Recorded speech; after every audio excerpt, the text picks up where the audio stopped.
Keith Storton, Here. Charles Bourbeau, Here. Karen Bright, Jeff Heller, Here. John Hammond, Sheila Blake, Debbie Arnold, Lynn Compton, Bruce Gibson, Here. Adam Hill, John Pasham. We have a quorum. All right. Oh, Robert Enns, I'm sorry. And Thank you. Charles Bourbeau. I skipped past the board of directors. Aaron Gomez, I am here as well. Robert Enns, Here. Now we're good. now we're good. I don't actually have the other agenda in front of me, but I'm assuming we're taking public comment right, on the agenda. Right. Okay. Do you have them? Charles Bourbeau's there.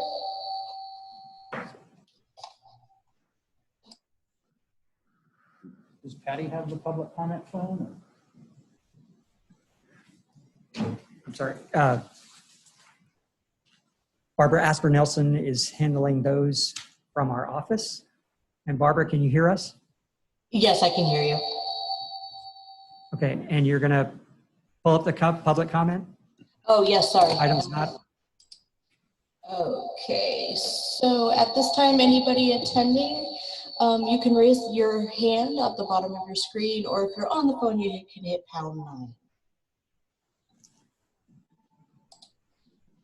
Oh, I had one hand.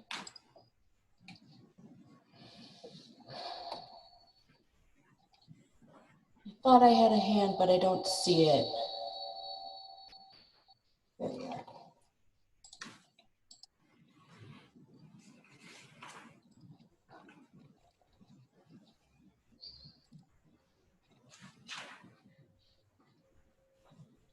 sorry, Barbara, did you say no hands were raised? No, I have one hand. Janine ran.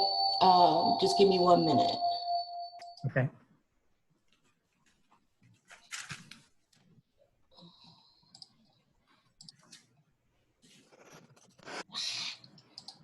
No? Okay. Sorry, my timer just crashed on me.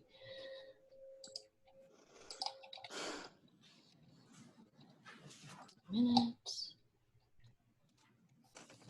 Okay. Share screen.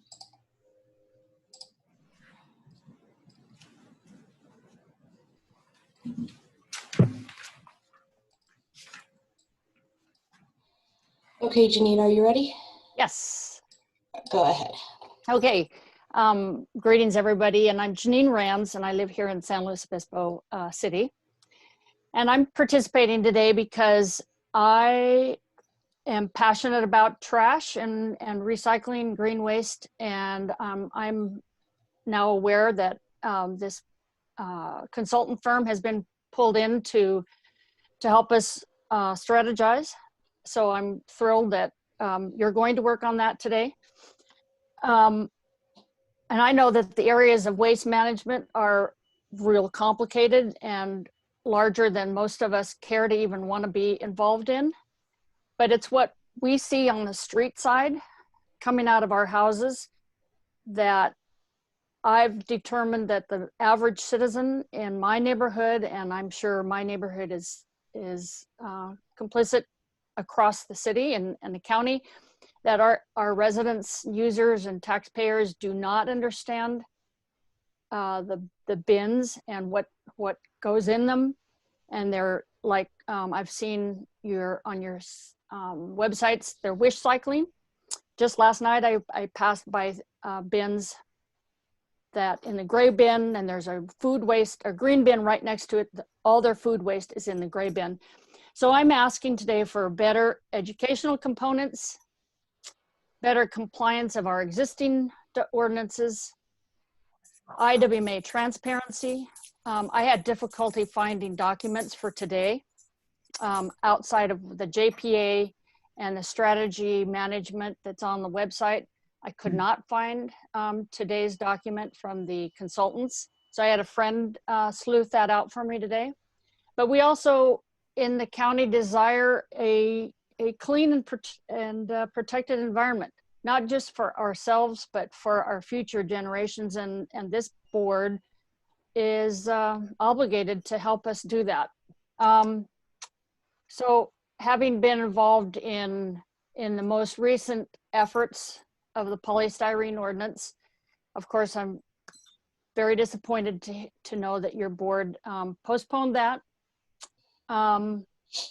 That the carry-out grocery bags have not been followed, and everyone is arbitrarily doing that by themselves. You know, we've asked for utensil ordinances.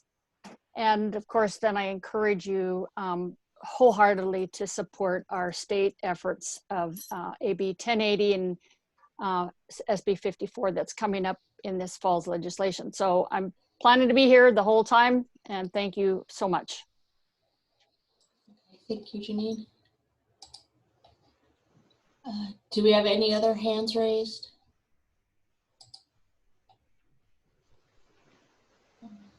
Okay, Brooks, that is all for public comment.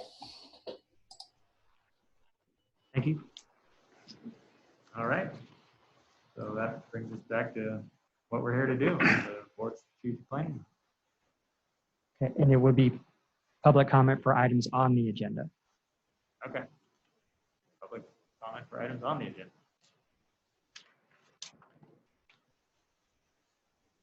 Do you have any hand raised, Barbara? So I do have a comment about that because they don't have this agenda.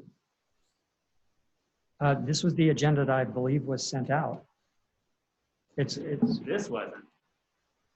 Oh no, that's the worksheet regarding the presentation from the. Yeah, but how is the public supposed to comment about something they've seen the very basics, but they don't know any of these details? Well, Mr. President, we might go ahead with the discussion, and at a point where we're Yeah, about to wrap up a piece, and see if there's any public comment on what they've heard. That might be a way to do it. Or if there's some way that we can visually show this, and I don't even know how many people are watching. Well, You've got a presentation, right? This is a PowerPoint that you're going to show, Brooks? Yes, Rob Hilton, HF&H, our consultant, will be doing that. And we just met, I think we just got the numbers tallied up and they came down yesterday. And so we previewed the presentation yesterday morning. But I didn't know that that was imperative to have on the agenda itself, all that detail, I thought. Well, I mean, I'm just trying to be a spokesperson for the public, since this is a very difficult forum to have the conversation with the general, just because how this is done.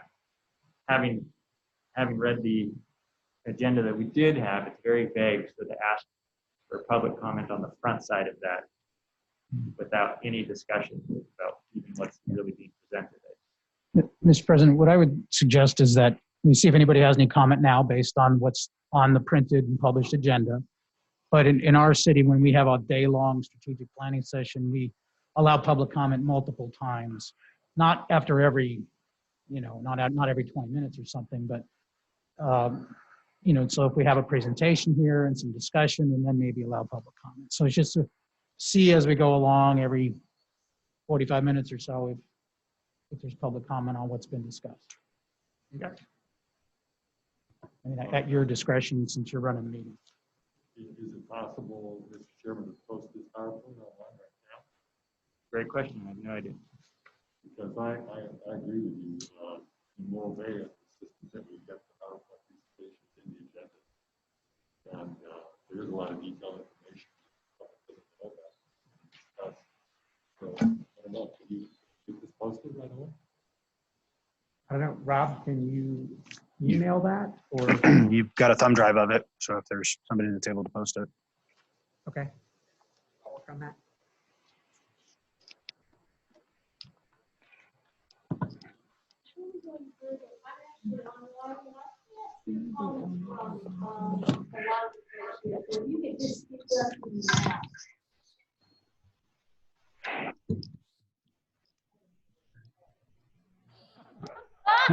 She says she's online and couldn't hear all of our comments. Maybe because of the mask, maybe because we don't have the mics close enough. Mask makes me deaf as well. Makes me blind because it fogs up my glasses. That too. All those things.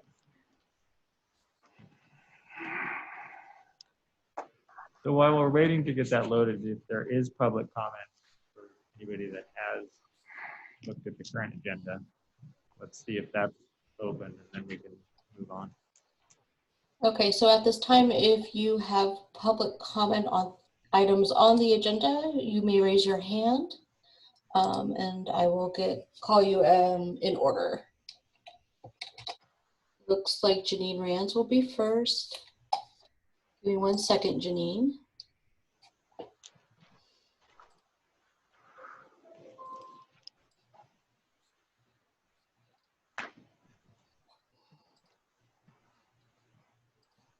Okay. Okay, Janine, you should be unmuted. And are you ready? Yes. Okay, go ahead.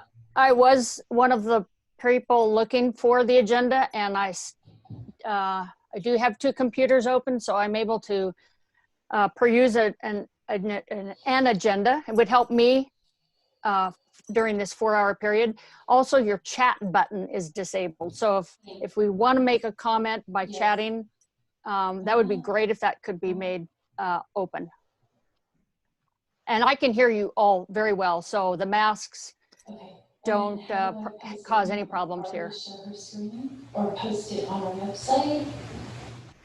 Okay, post it on the website. Thank you. That's it. Okay, thank you, Janine. Then she won't be able to show public comment. Okay, anybody else for public comment? I do have one on the phone. If you wish to make a comment, just hit *9. If not, that's okay. Okay, it looks like that is all for public comment. Thank you. And just so everybody is clear, we'll be making public comment available throughout the session. All right. So now are we into the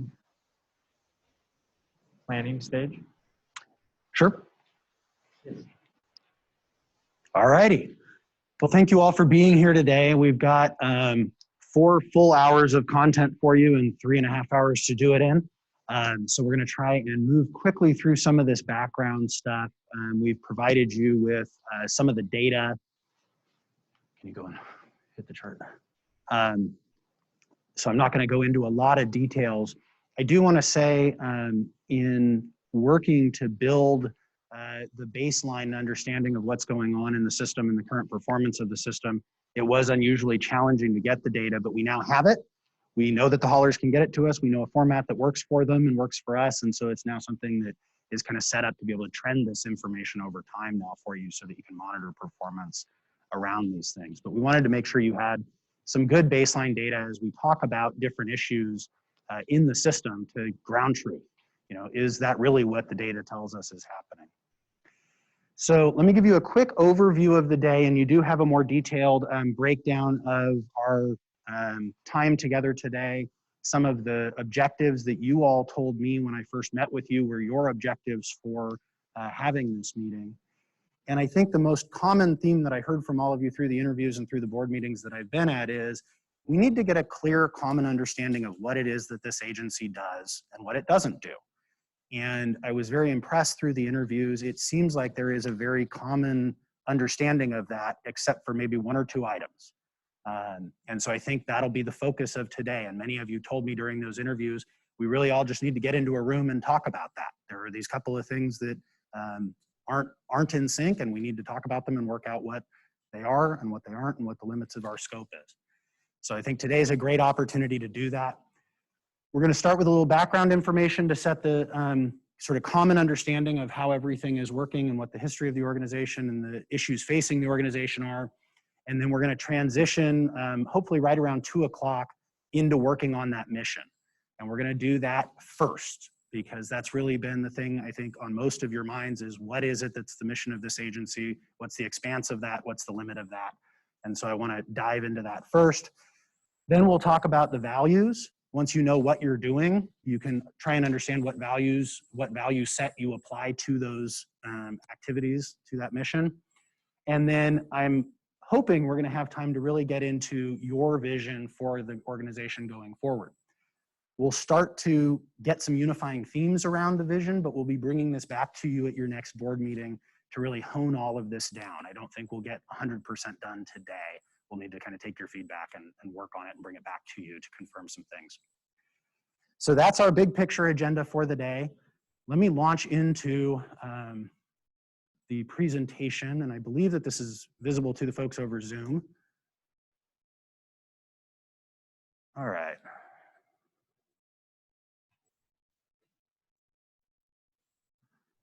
Next slide. Launch into the first set of data.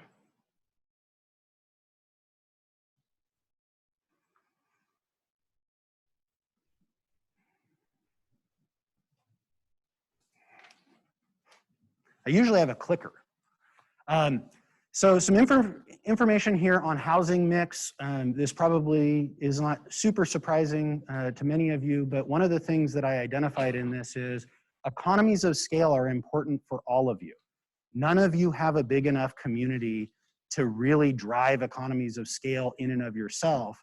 The county's the only one that sort of has that scale, but it also has scope. And so because the county is a large geographic area, the scale, the number of customers it has, the number of participants in the system actually make it very similar in terms of efficiencies and things to the cities. And a lot of the efficiency in the county areas relies on being able to cross route into the cities and provide services between the unincorporated and the incorporated areas. Next slide. May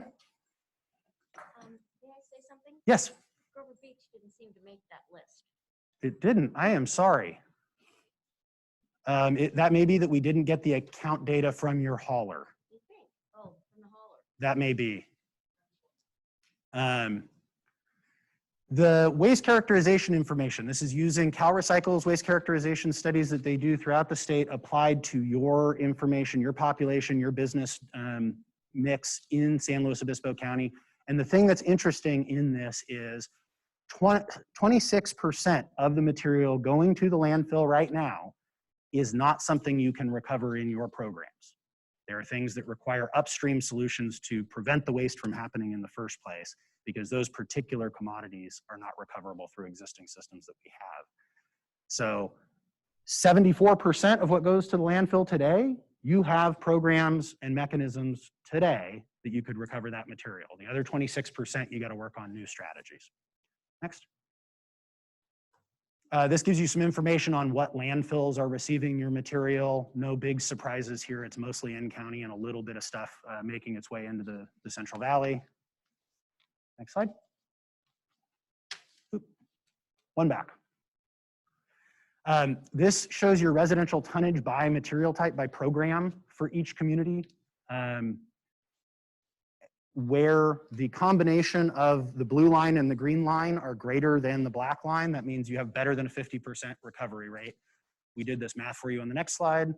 So you can see each of your jurisdictions and what your residential recovery rate is. In other words, of the material that your hauler collects, how much of it gets recovered for recycling or composting versus how much goes to disposal.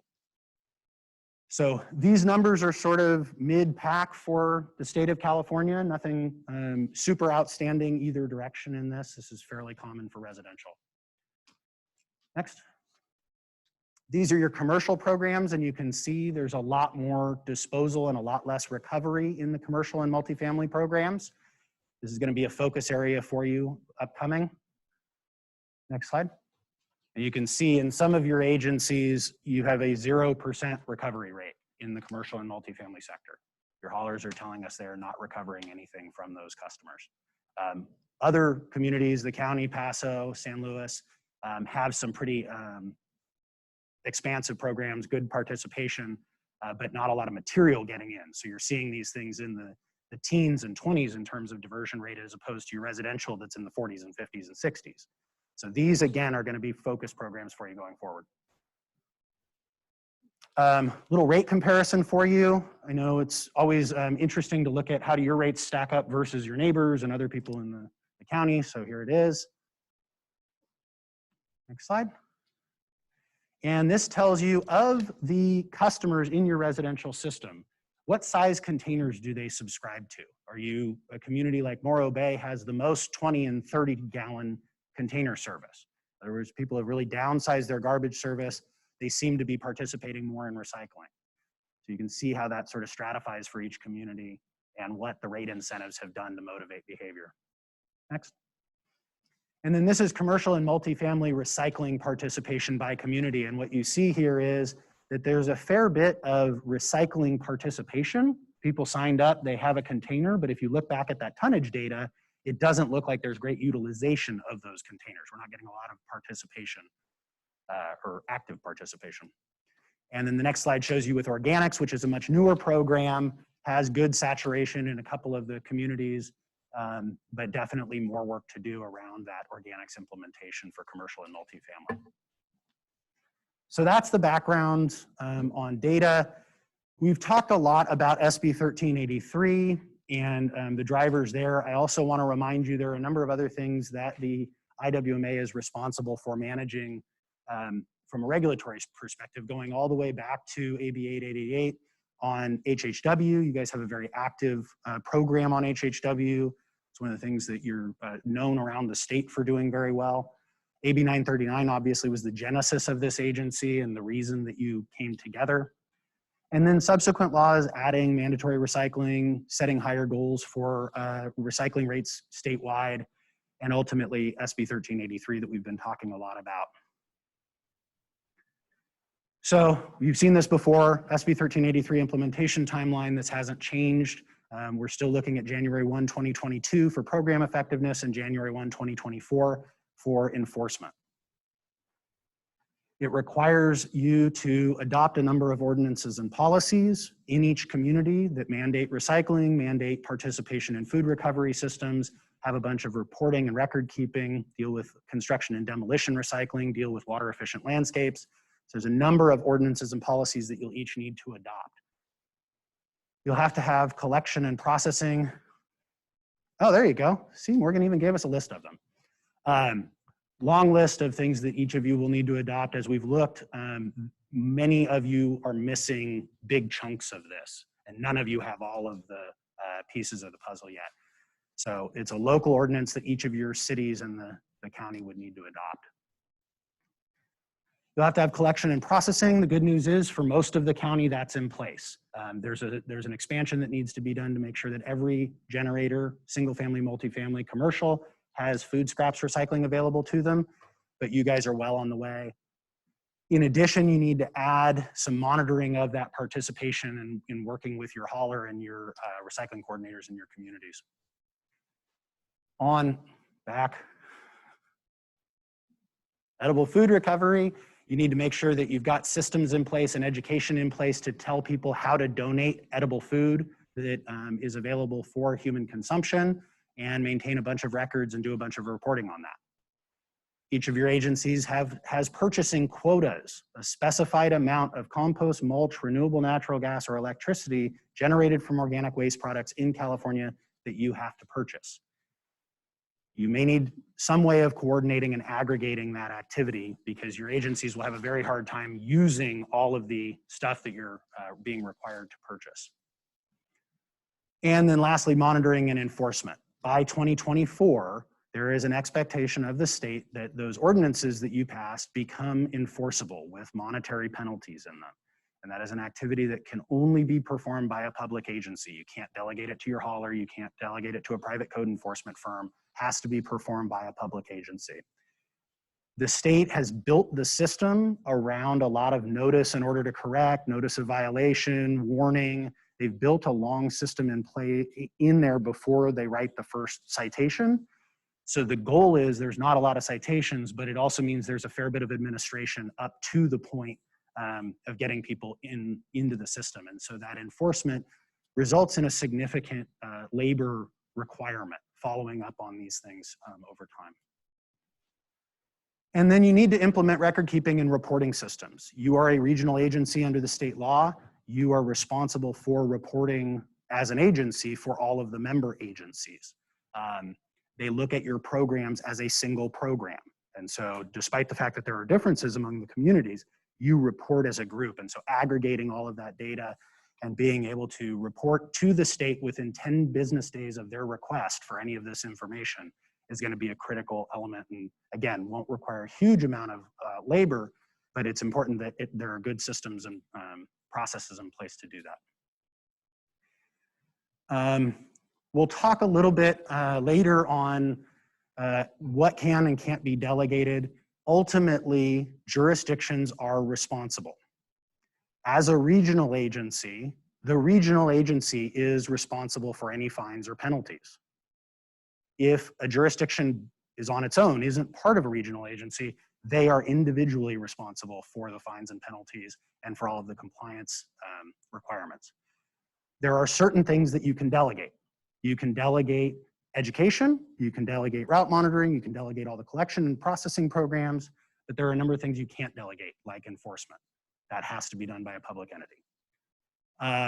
You may be looking at partnerships. You know, who's already out there doing these things? We have food inspectors going in and doing the edible food inspections.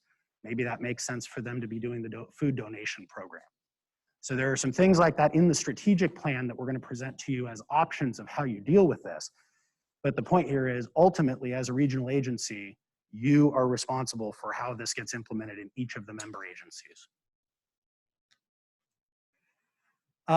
Talks about some possible responsibilities for the regional agency.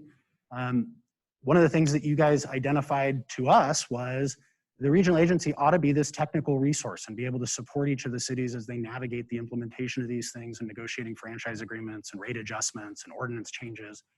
And so being a resource there, whether it's by providing models or just being at the table to assist.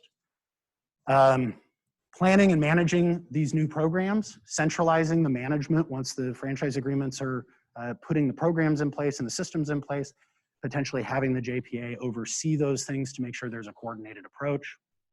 Managing self-haul and backhaul registration. There could be dozens or even hundreds across the county of self-haul registrations.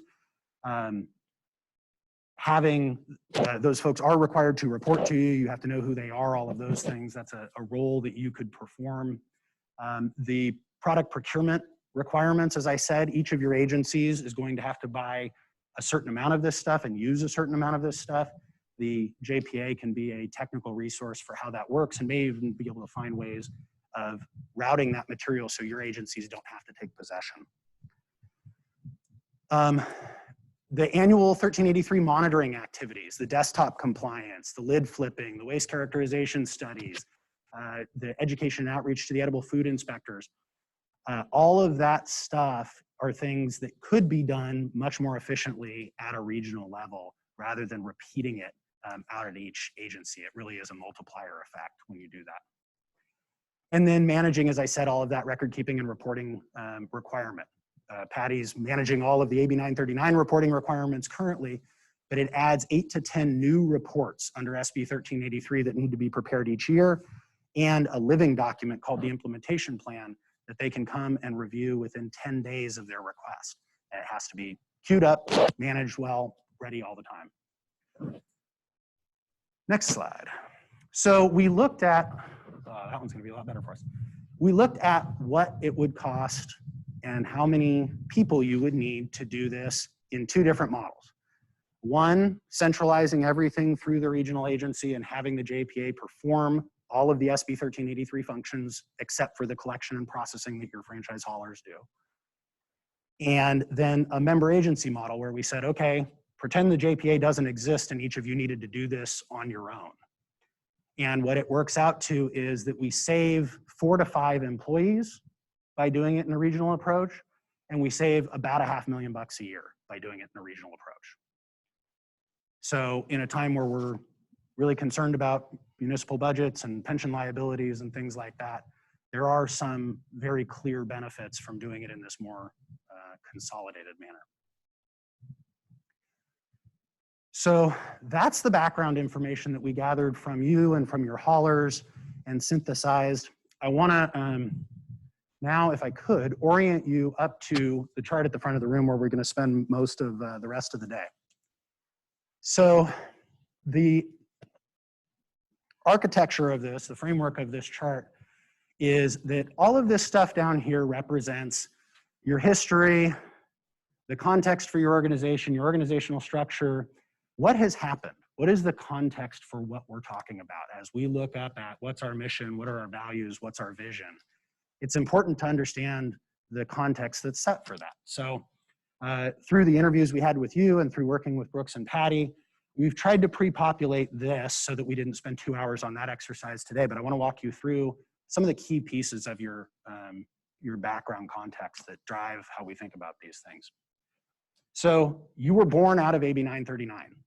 When the state set the 50% requirement and set the $10,000 per day municipal penalty, your agencies got together as a group and said, we'll do better by shielding each of the members from the liability and pooling resources and sharing diversion credit, sharing program responsibility.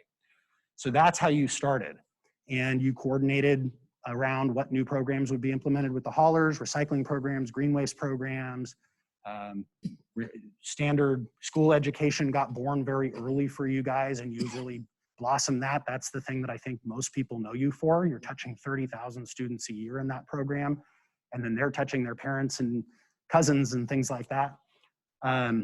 You're known for community education. You get out there and provide the brochures and the flyers and the outward-facing things to businesses. Your HHW facilities are award-winning. Your programs are award-winning, especially with the take-back programs that you implemented in the mid-2000s. You've got universal messaging now across the county about what goes where. What are accepted materials? What are prohibited materials? How do you participate? And that unification has made it easier as people go across jurisdictional boundaries to work and play. You've adopted a number of ordinances, most of which, up until the plastic bag ordinance in 2012, were unanimous ordinances that helped businesses and helped folks in the community get rid of materials free or for low costs. And you dealt with some tough materials, pharmaceuticals, sharps, mercury-containing thermostats. You implemented mandatory recycling as one of the first communities statewide to have an ordinance on that. You have benefited, all of you over the years, with your bundled diversion rate. So because you're pooled into one group, where other small agencies like yours see a lot of volatility in their diversion rates if there's a large construction project or a big gas station dig out or something like that, they see their diversion rates ebb and flow. Yours are fairly stable over time because you work as a group and as a larger unit. So these small things that start to cause problems for other agencies are smoothed for you in different ways because of that pooling.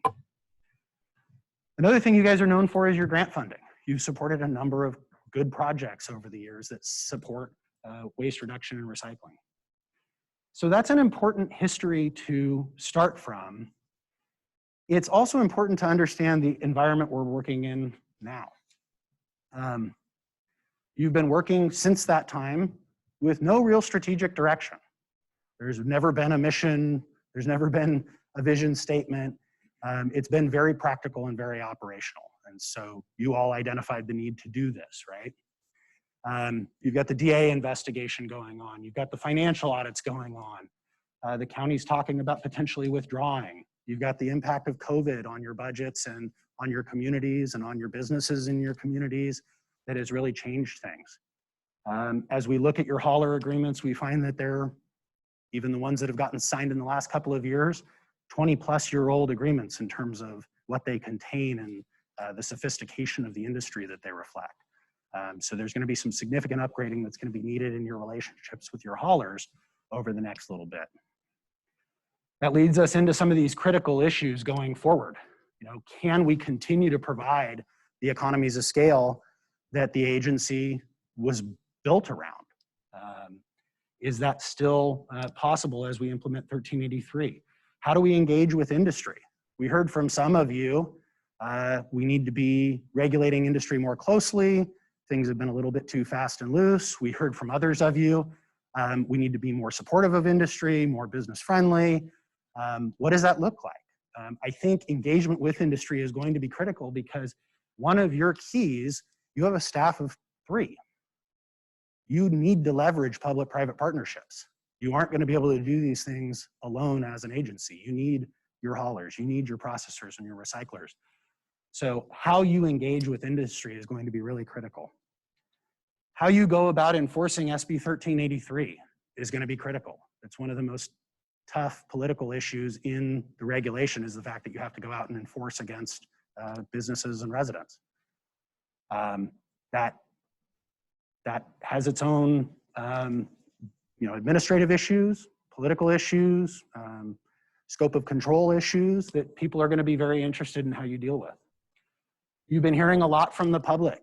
The few meetings that I've been to of yours get many times more public comment than other solid waste JPAs that I attend. People, because of what has happened recently, are looking, and because of some of the environmental pressures that are going on, are paying attention and asking for more. So all of those things, how we handle those going forward is really critical.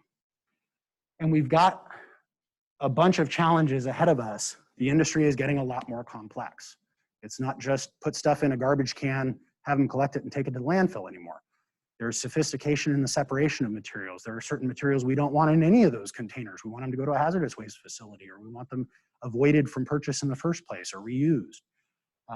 So as it becomes more complex, it becomes more important to educate. And that's one of the things you guys have hit over and over and over again in my discussions with you, is the importance of the community education function that you have. How does emerging technology in the industry, in communication, in advertising, help you and challenge you going forward? You need to evolve with that. People are consuming things in very different ways. Services are being provided in very different ways. How do you ride that innovation? You're going to have cost and rate increases. SB 1383 is going to come. It's going to add more programs and services. That's going to cost something. You're going to be facing that, and that's going to come in conflict with your businesses and residents saying, we don't want rate increases right now. We're going through tough stuff. That's going to be a really challenging one. Working with your haulers to upgrade their data management is going to be a big issue. The systems that they have in place and the reporting that they've provided us are not adequate for what 1383 is going to require. And coordinating with them and supporting them and making sure that that works well going forward is going to be really critical. So that's the background and context. As we talk to you as board members, we heard some interesting things about what you want the organization to do and what you want its core competencies to be, or what you think its core competencies are. And one of the things that we heard loud and clear from almost all of you is the JPA should be the regional expert. They should be available support to each of our member agencies as these issues come up, so that we don't have to have solid waste staff at each of our agencies. They should be supporting our city managers as we're negotiating new franchise agreements or rate adjustments.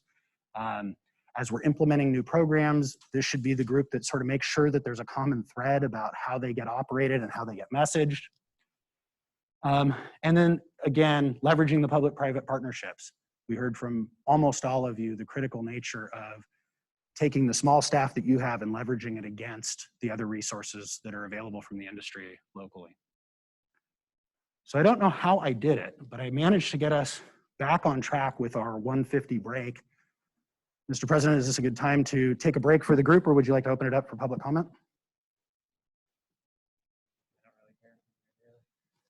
We do have the links to the overview presentation and the agenda here online. And so Barbara can share those online and people can look at it and go to the links on our website.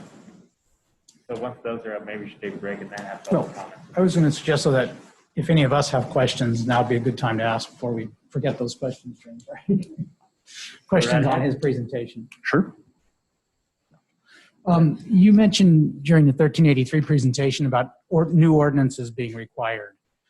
And you talked about certain things can be delegated to the JPA, certain things can be even delegated to haulers.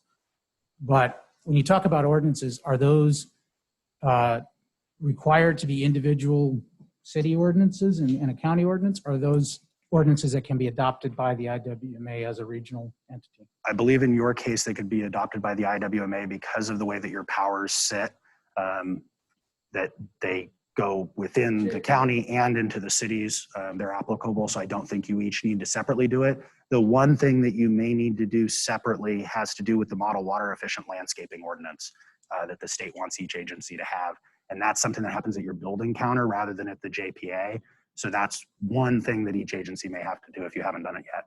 Could you repeat that? I'm sorry. The model water efficient landscape ordinance that the state passed a couple of years ago, there are features of it that they want to make sure are in each agency's municipal code. I see. And so that would be the one thing that I don't think you could do as a group, although maybe technically you could.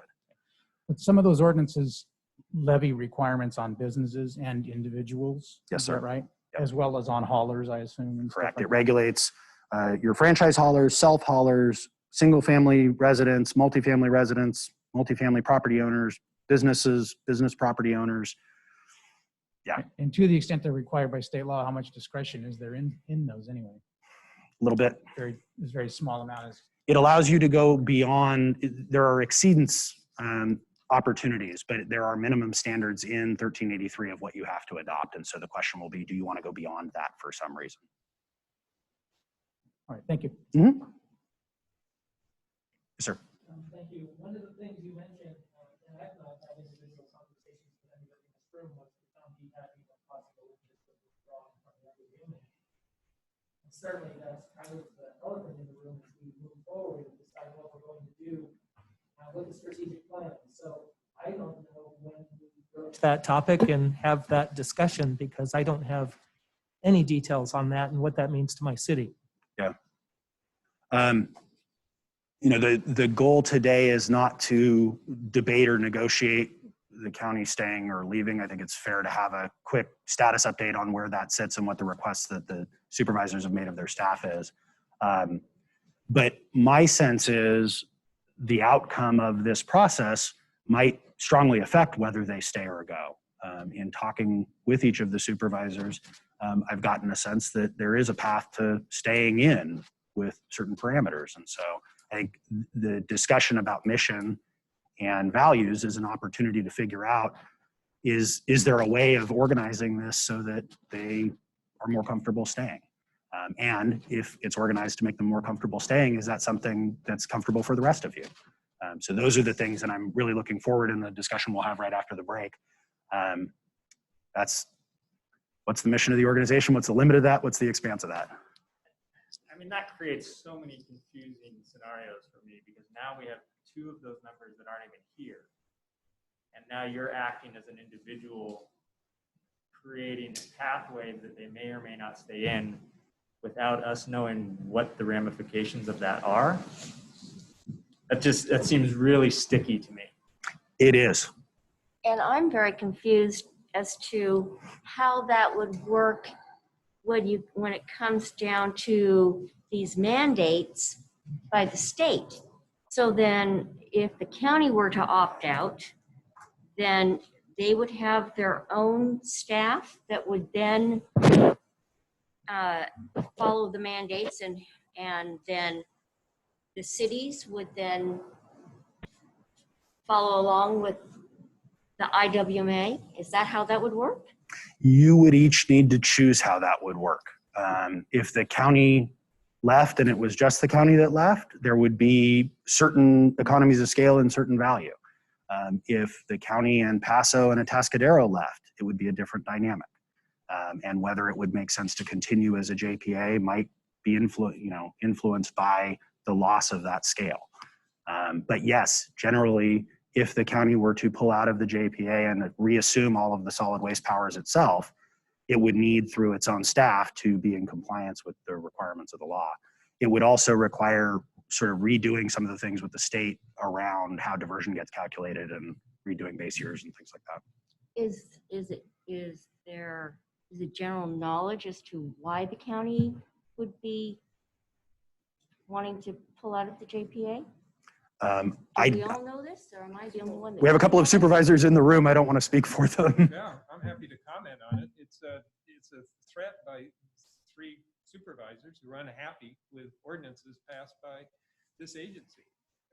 And it's ideological in nature. It's the sense that it's incorrect to have to tell people to do things. And despite the financial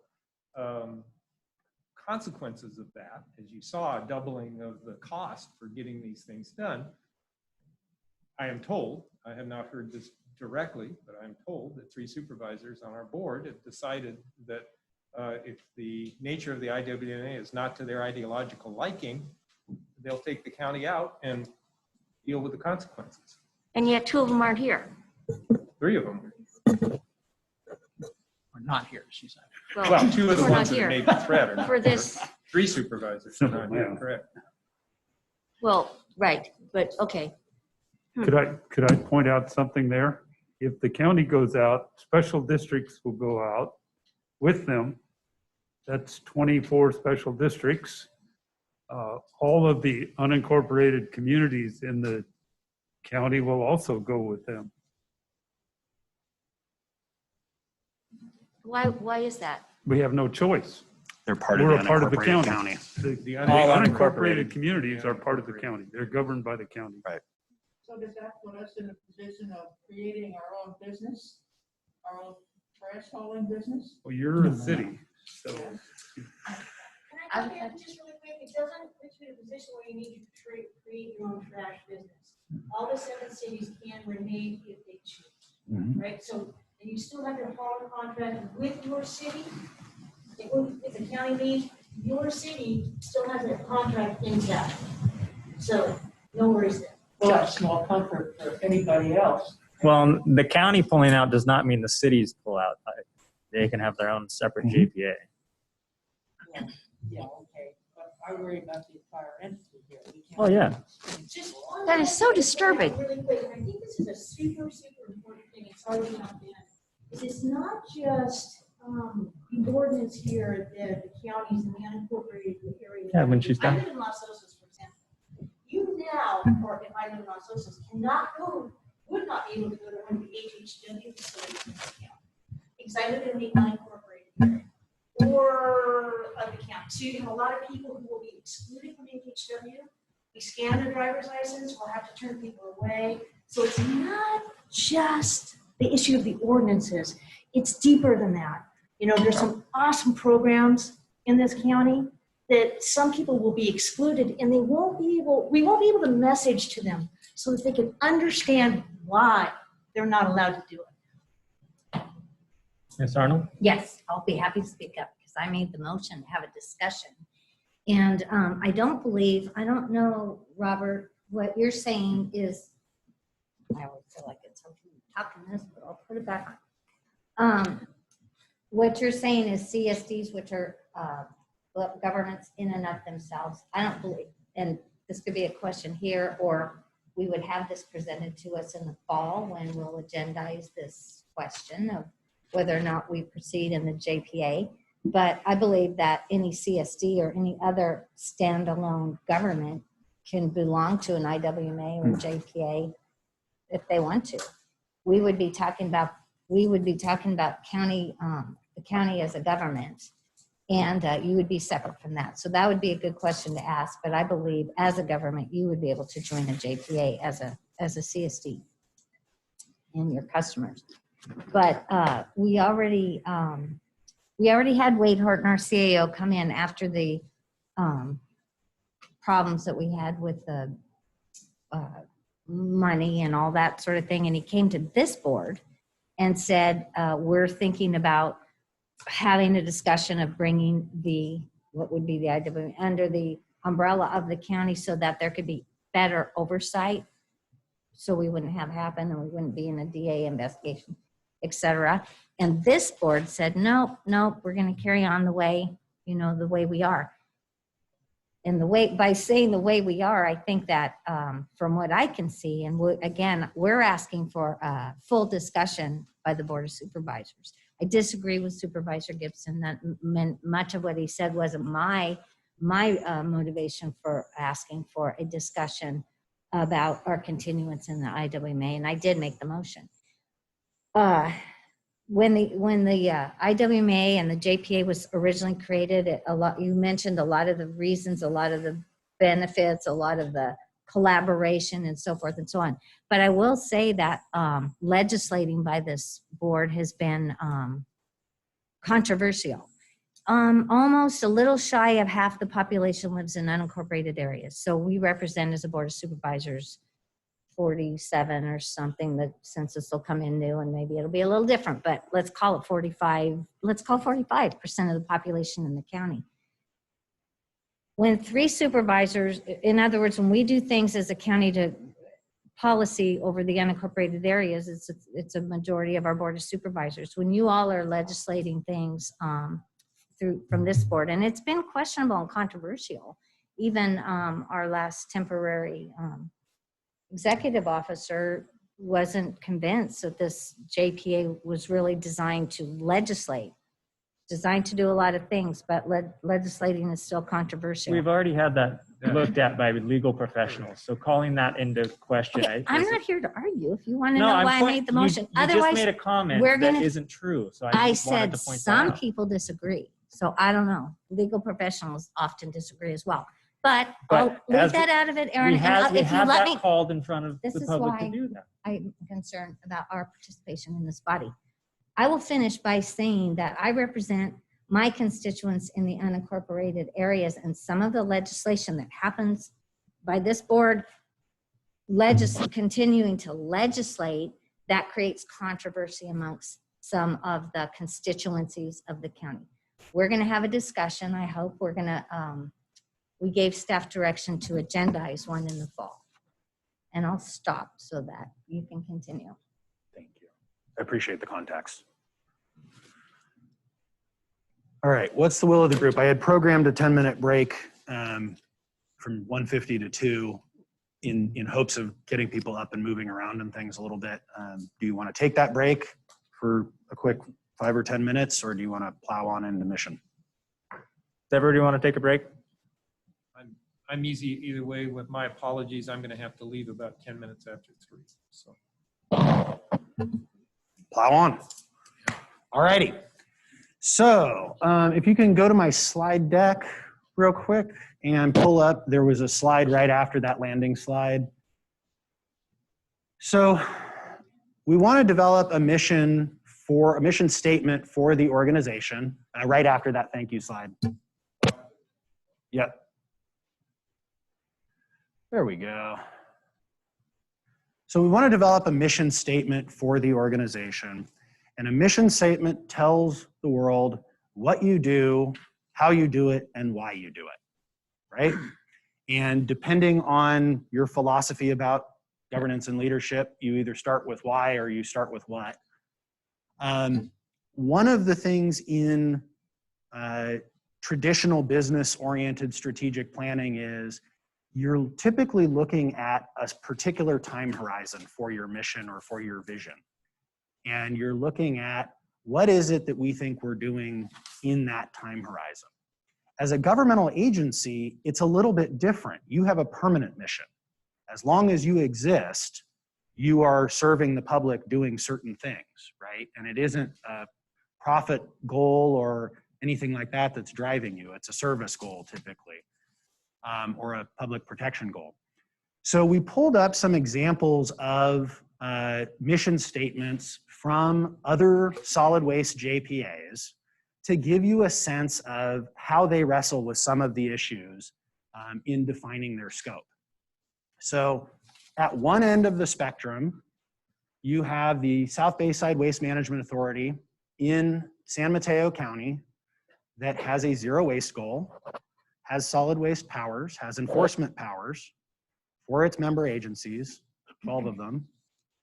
And their mission is to serve as a community and industry leader to support the member agency's public health, safety, economic, climate action plan, and zero waste priorities by providing innovative programs that flexibly and cost-effectively drive waste reduction, reuse, recycling, and composting through education, technical assistance, infrastructure, and enforcement. They picked each one of those words very carefully. They decided they wanted to take on enforcement. They decided that they weren't going to take on their own zero waste goal, but they were going to support the zero waste goals that some of their member agencies had taken on. They own facilities. They talk about the cost effectiveness of provision of those services that they provide. So you can see how they really wrestled with all the bits and pieces of what they do and how they do it and tried to convey that in their mission. You can also take a look at the Monterey Regional Waste Management District in Monterey County. This is the peninsula communities. And theirs is a little bit of a different frame. They say their mission is to turn waste into resources in the most cost-effective and environmentally sound manner to benefit the community. They don't adopt policy, they don't do enforcement. They coordinate through education, they coordinate through facilities that they own and operate, and they have a very different frame. They also are one of the most cost-effective, highest diversion, publicly owned facilities in the state. So that's a different framework for you. So you can see how each of these other solid waste related entities has wrestled with who are we and what do we do and why do we do it. If you can go to the next slide. Thank you. So we've suggested from the words that we heard from all of you in our interviews with you, 5 different potential starting point mission statements. We had to give you a little bit of a head start, used your own words, but if we hadn't given you the head start, we'd be spending 4 hours just coming up with this. So we gave a range of different frameworks for thinking about it. We included different features in each of these in terms of what the scope and the limitations of the scope of the authority are. So the very first one that we suggested, I think if I was sitting there in 1989 at the time that you were founded and created the regional agency, I think people would have said that you were trying to provide efficient coordination and liability diffusion to the member agencies specific to California waste regulations. I think it was a very practical liability type of thing at that point. I think you've grown from that, but I think that was a starting point. I heard a number of you really lean on policy and enforcement as a mechanism for driving cost efficiency in reducing waste as opposed to recycling. So the second one is more about the use of coordinated policy and enforcement to meet the mission of reducing waste. Some of you really don't want that, but some of you said that that was a tool for that cost efficiency. The next one, a number of you talked about continuous improvement. Let's keep looking at things and finding a way to practically make steps forward. So we included that, continuously improve the waste management practices in the county through coordinated policies, programs, and community education. We specifically didn't put enforcement in that one. And the coordinated policies might not be policies that are adopted through the IWMA, but maybe there are policies that are model policies that you could each individually choose to join into or not. But the idea there is that it's the coordination. Next one, provide coordinated efforts to comply with state waste and recycling policy on behalf of member agencies through practical, cost-effective programs, education, and technical support. So that one leans again on the coordinative benefits, takes policy away, takes enforcement away, and talks about community education, technical support, sort of going back and supporting the community as opposed to a more regulatory stance. And then we heard from almost all of you the word practical. And so I felt like it needed to find its way in here somehow. Practical and cost-effective waste management solutions in furtherance of state regulatory requirements. Some of you said, do what the state requires us to do, but let's not go further than that. And so this may be a framework for thinking about that. So we've given you 5 potential starting points. What would be helpful for us is if we could have a discussion amongst you about some of those words and some of those features and try and hone in on which one of these might be a starting point. And then we'll put that up on the chart there and we'll start with little sticky notes playing with words. Let's change this word for this word. And you can start picking and choosing from amongst these to assemble a mission that really makes sense to you guys in terms of how far or how narrow it goes. Any questions on that before we open the discussion? All right. Anybody want to wade in with a particular mission statement starting point that they like, or features of some of these that they like or don't like? Item 4 is really where Paso Robles really wants to be, by that coordinated effort. That's bottom line for us. Yeah, I think I look back and I've reread the JPA and why this organization was created. And to me, the primary thing is the fourth bullet you have there, and to some degree, the first bullet you have there. And I think that, those are the key things, because we might have disagreements about where we go, how we pursue things, and to what extent we ought to do certain things. But those are the primary purposes that we came together as cities and the county, is to achieve compliance with the state laws that would be very inefficient for us to all try to achieve compliance with on our own. Right. You up one slide? So very similar to what Mr. Hammond said in terms of how Paso perceived it, but I think that number one, part of getting to the fourth bullet is doing what it says in the first one. So maybe a way of kind of blending those two concepts. Yeah, and that first one sounds a little bit legalistic, but I do understand one of the primary purposes also was to, mitigate all of us having to deal with state law on its own, as well as mitigate our liability for potential failure to do so. Okay. So I would weigh in that what we want to do is cost effectively manage waste in the entirety of SLO County in compliance with state mandates through policy, ordinance, technical support, and education. You didn't say enforcement. That's ordinance. Okay, you're including enforcement with policy making. Policy could be ordinance. If we just put policy in there, that would allow the flexibility of this agency to continue with the ordinances that have been successful.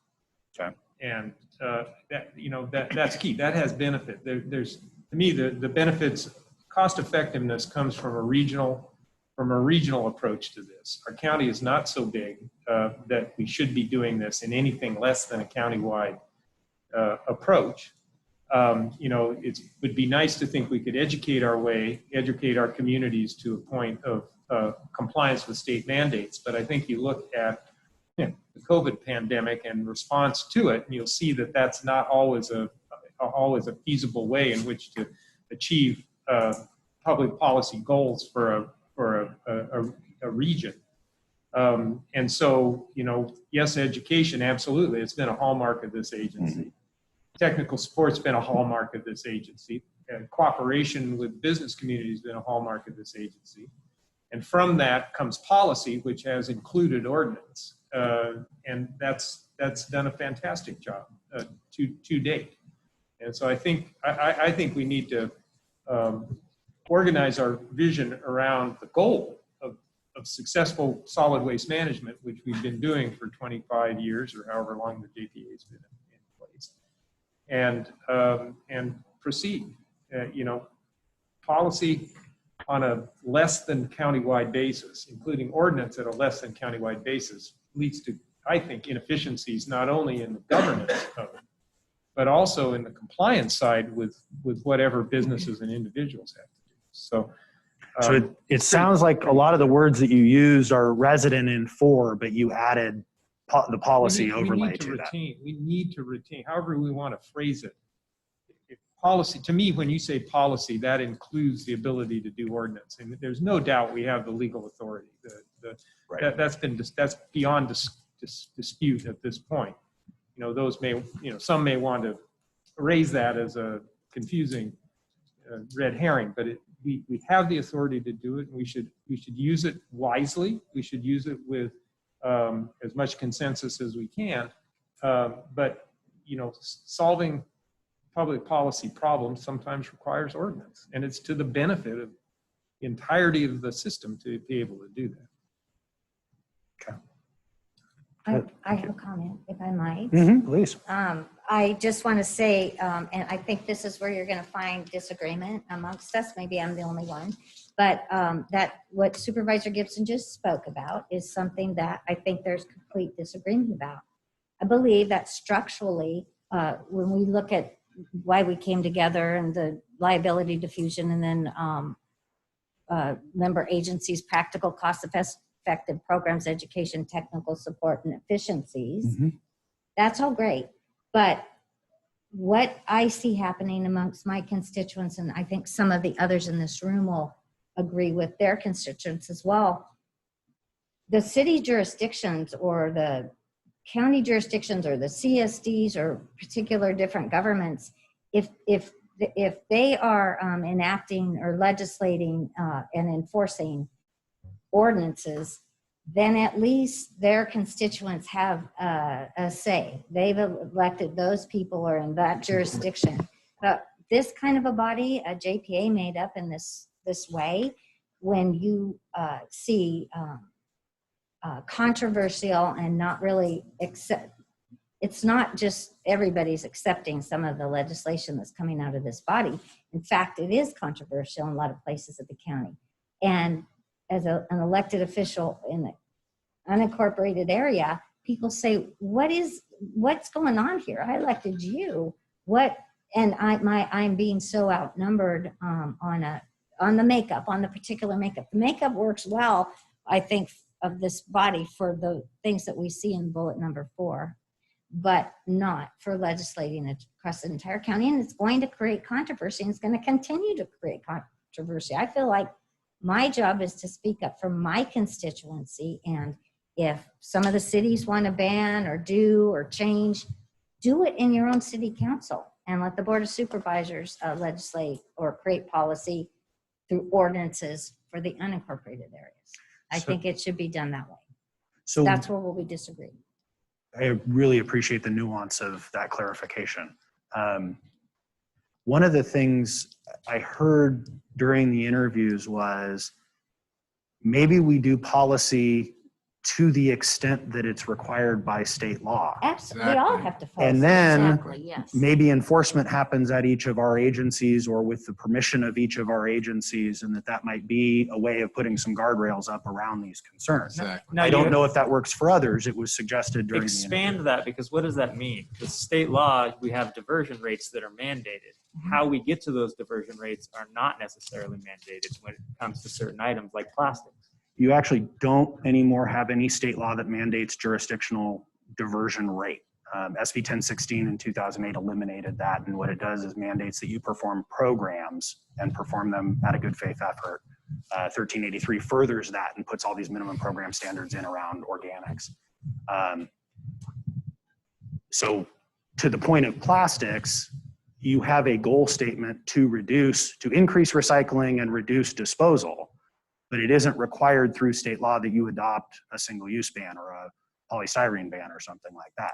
So in that framework, then it would be, does each agency want to do this? Do we adopt a model that each agency could bring and consider, or is it really just grassroots from each agency? And if it works, and maybe there's technical assistance from the staff here about what works and what doesn't work, or what others do or something like that to support the agencies, but that it stops somewhere short of you adopting a policy that isn't specifically required by the state. So I won't support anything that's simply just policies for examples instead of policies that are actually implementable. I think having to go city by city to get these things implemented, again, puts everybody on a vastly different curve of being able to achieve the actual, reality of reducing that material. And when we talk about plastics, we've all talked about it as a board, this is a huge environmental issue. This is not about people debating the ideology of whether or not you want to put in ordinances or not. The point is to get rid of the actual toxic substance. And we've continually debated that on an ideological standpoint. Then Aaron, work at the state level to make that a mandate. You get it? That's where you need to go. And not come through this agency to demand and make other city agencies do what you feel is appropriate. Well, again, as you guys represent your constituents, I represent my constituents. Agreed. And on this board, so That's that's been what the I'm rub. doing. You guys can do what you want, but don't make past robles comply with your feelings about a certain material. Until it becomes an issue from the state mandate level, I think past robles will do what it needs to do in its best interest. Kind of with the county as well. So that's really where the rub is, Ben, is that we're using this agency. It's evolved into a vehicle to make other agencies comply. And that's really where. It's an agency to reduce waste. That's literally what we are set up to do. I think Waste though, reduction. he just said something that frankly astounded me because I'm often operating under an erroneous assumption. Then you're saying that a fixed percentage diversion rate is no longer baked in the pie. Okay, because my presumption all along is, we exist as an agency to comply with state law, and a big portion of that is meet diversion rate requirements. Meet diversion And program therefore, requirements. That's one of the reasons I'm, willing to consider some of these things. So I look at, okay, that doing some of these actions would reduce our, or increase our diversion rate by reducing waste flowing to landfills. But you're saying now under 1380, under whatever the previous bill was, and now under 1383, you're going to have a program for reducing this, that, or the other thing. But, and there's certain minimum requirements, which might include the things that some of us don't agree with policy-wise, but we wouldn't have, we would be able to adopt things that meet that individually within a city. We could say, okay, we're going to ban this, and they're not, et cetera. But I do want to comment a little bit on Councilmember Hammond, because I think we're mostly in agreement. But one of the reasons that I was open to the styrofoam thing is, is that Atascadero didn't want to be in the styrofoam police business. Didn't want to be in the enforcement business. We didn't have a particular objection to styrofoam, at least when it came to certain basic things like the reusable cups and the plates and that kind of thing. But we were clearly not wanting to spend our city resources and time on being the styrofoam police. And so we thought it was better that the IWMA as a regional body in enhancing diversion rates, et cetera, would be better placed to, sorry to put the work on Patty, but better place to do that on our behalf. So that's kind of a little disagreement on approach, but that was based substantially on the fact that assuming we as an agency, an IWMA, had to meet diversion rates and had to continually improve our diversion rates. What I would say is it's gotten harder because it's not just hit a number and feather back on programming if you're exceeding your number. It's do every one of those 45 programs that are in your SRRE list and demonstrate each year that you're doing them a little better than you did them last year. And so they've really raised the bar from the theory that they had when AB 939 was passed, which is we're going to set a goal, you're going to hit that goal, and you're going to decide how you get there. Now they're saying, here are the minimum program standards, and if you don't do all of your 45 programs, we're going to say you're not in good faith, even if your numbers look really great. I've had clients that have gotten on compliance orders and they're exceeding the numerical targets. They just didn't operate the program. Yeah, that sounds like a state way of looking at it. It is. It's a lot of what they've gone to that in the Water Control Resources Board. They've gone to that at ARB. They're doing this minimum program standard thing. Because I do think that what Supervisor Arnold is getting at is I think it's in very political terms, but it's very true, is that you have a body like this that's made up of 7 cities, 5 supervisors, and you can end up having, majority of cities in essence tell the county what's going to happen is affecting their residents in the non-incorporated areas. And that's a valid concern. And to me, one of the things to talk about down the road as part of strategic planning is that we need to change wording in the JPA that in some circumstances, certain actions might require a supermajority, or there are other ideas that could be worked on as how to address some of that legitimate political concern about how the JPA works. Well, if I might, protection of the rights of the minority is a issue that's been dealt with since the founding of the country. But the question is, are we able at the county level to muster the collective will to solve a problem before the state mandates it? And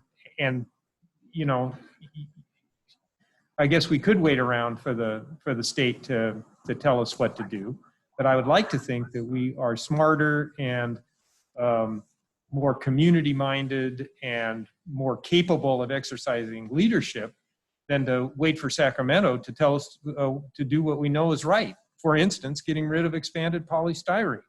And I think that this is what we're hearing in terms of the difference of opinion here is reflective of a lack of community sense that's pervasive in the country, and we're not immune to that. Is there an ability to accept doing things that we'd rather not do for the benefit of the greater good? And that's the essence of government. And so I don't think that this agency is structurally inappropriate or structurally deficient.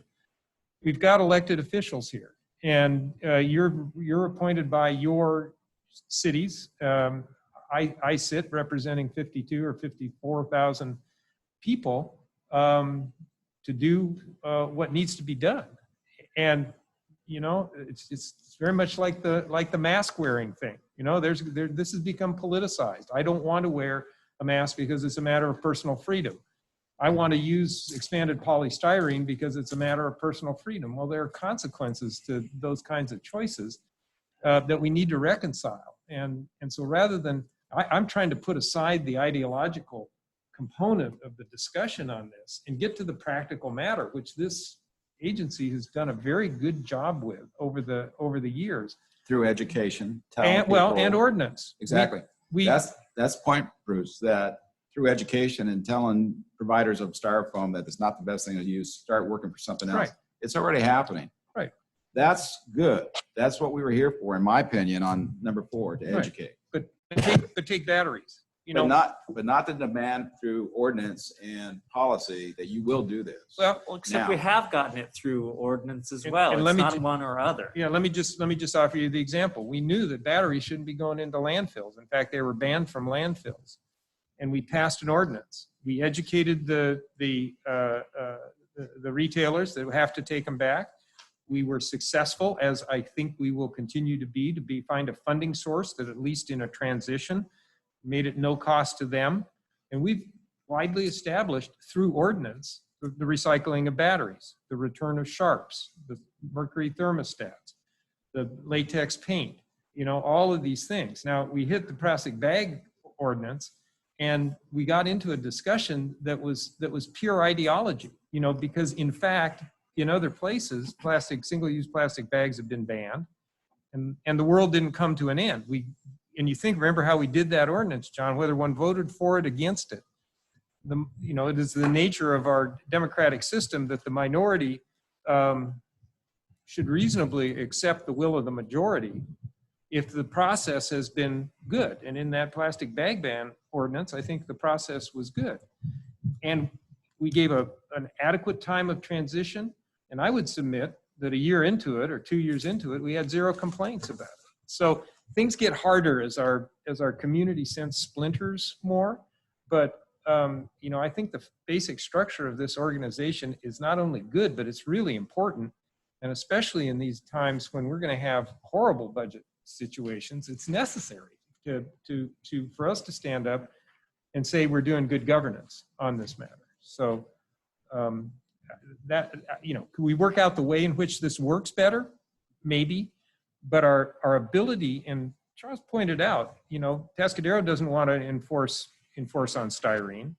That's the benefit of going regional on this. And again, we're not so big as to make that, to me, an untractable problem. So that's where my vision of this organization comes, is that we use the tools that we have been using, work on how we present those tools and how we educate the public as to the importance of those tools and those results. And I think we can continue to be a state leader. I really do. One of the things that's interesting in the description that you just gave, when you talk about the ordinances that you passed at the beginning, before the plastic bag ban, you guys really were leaders, and people came here to the library in San Luis for workshops from all over the state to learn about how you guys were doing those programs, because it was unique. You weren't just banning it. You were creating a network that was mutually beneficial for the user of the product and the business that was selling the product. And you did it in a very San Luis Obispo way. And yet at the same time, at the hearing to pass that ordinance, we heard that people had a God-given right to use single-use plastic bags. And we heard that this country has fought wars for the personal freedom to be able to use single-use plastic bags. Now, that line was delivered to a World War II veteran who was sitting directly to my right, who said, don't insult me about that, essentially. Don't trivialize this on that matter. And that's where education comes in. And that's where a sense of this body, if it were working together, representing the diversity that we do, can have, as we have had, really strong results and strong leadership. Well, I guess I agree with that.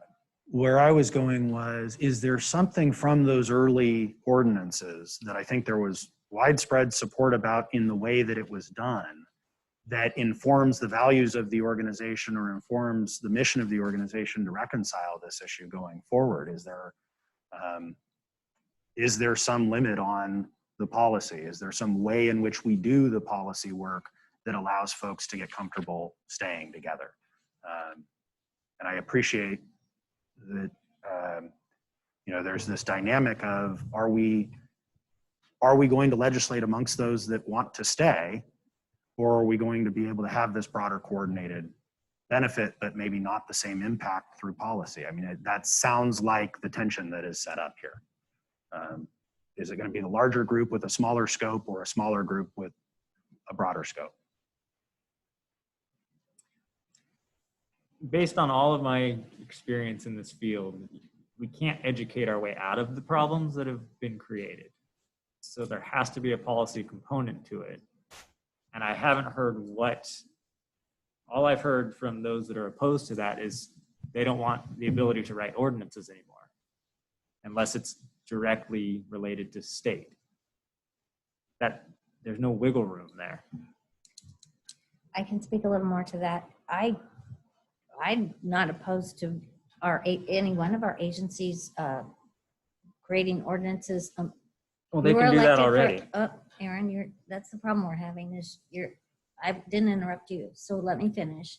Each one of our agencies were elected to a body, and if your constituents want whatever they want, I would 100% support you doing that. It's not ideological.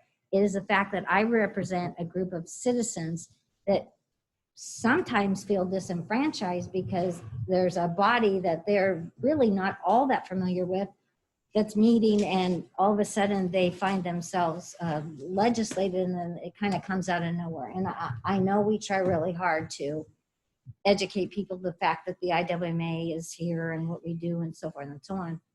But I just think that create any ordinances you want, create them in your bodies amongst the people you represent. And as these ideas spread and education spreads, everybody comes along. I wasn't elected on a platform to say, here I am, and I'm going to tell you what I think you should be doing and what's best for you. I'm trying to represent folks and lead them along. And we know that life gets complicated, it gets busy, a lot of things, it gets expensive, and people they're thinking about different things all the time. There are a lot of balls up in the air. I think that at the local level, the body you are representing, all of us in this room, we're more in touch with what our constituents are thinking about at that moment and wanting us to do at that moment. And I think that's the appropriate place to create the ordinances. May I ask you a question? Sure. There are other regional boards as well in this county. Mm-hmm. Do you feel that way about those other regional boards? It's a little different. Most of those bodies were created in the same light, I think, to create efficiency. So if you're talking about SLOCOG, yes, where are we going to spend the money that comes into this area regionally so we get more bang for the buck? You're talking about the Air Pollution Control District. That's another, that creates controversy when they legislate, when they create regulation. Otherwise, when they're creating programs and educating and they actually do enforce by state mandate pollutants and things like that, but they have their controversial. Everything's controversial. Everything's controversial, but I'm just saying supervisors are controversial. I mean, we all are. Regulation and ordinances, I think, are. I feel like if I'm representing my constituents, I'm just going to say, let's do it. The constituents in the unincorporated areas that I represent, they don't even know any. I understand what you're saying. They saying. didn't vote for you. Whatever your interests are and what you're trying to do, they don't know that. They're looking at me like, So I believe that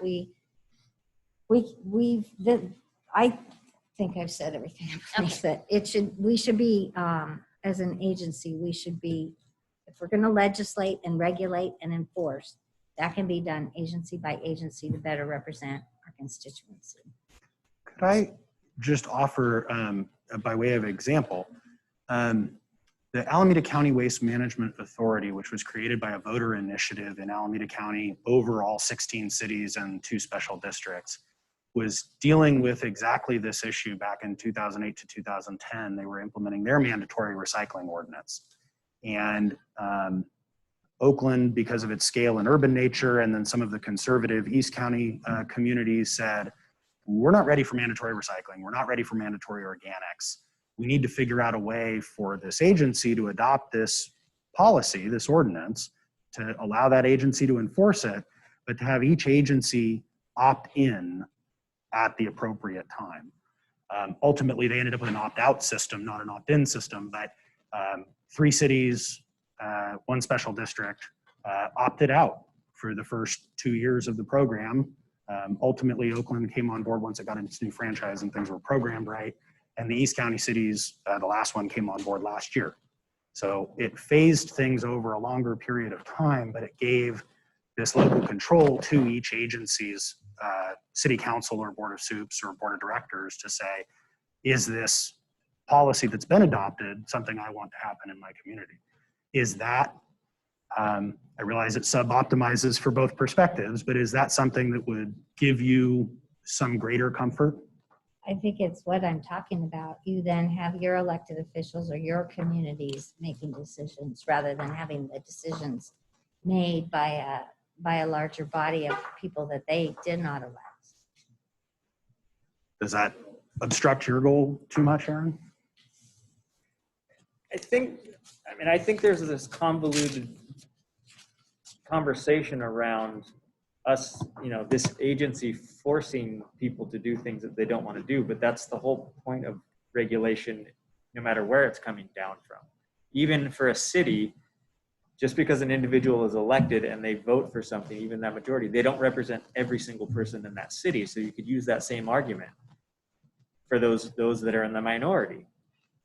And I think going to this lowest common denominator of trying to appease everybody, even the minority opinion, goes counter to the whole democratic process. So this whole idea of opting in and opting out, cities can create their own ordinances around this as is.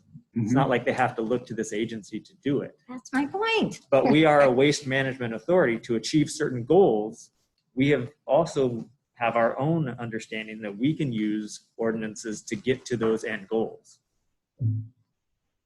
I'd And there seems to be a disagreement that we want to be able to create legislation at all at this level, which that's where I disagree. What you're saying is it's still kind of a model ordinance program, only people can opt in or opt out at the onset, which I think is still too light for my liking. But from my perspective, I'm going to take my mask off so I can be heard a little better. From my perspective, it's really about what's cost effective. The people that I represent, all they care about is why did my rate go up? What's the basis of that? Why do I have to do this? Most people, I believe, do want to do the right thing with respect to waste.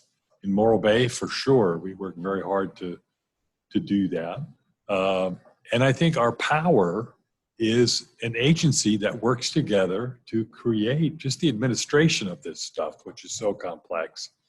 I think the only responsible thing from a cost standpoint is to stick together. Now, we're going to have disagreements about the ordinance and what we actually need to do. Yes, probably always. But I think we owe it to our constituents in this county, and it is a small county, to stick together, surely from a cost-effective standpoint. Because this, I don't believe your numbers up there. I believe implementation of 1383 is going to cost way more than what you've projected, even if we stay together. I mean, this could be a real expensive thing for this county. And I think as an agency, we need to stick together and deal with it, do the best we can to keep it cost effective for our customers.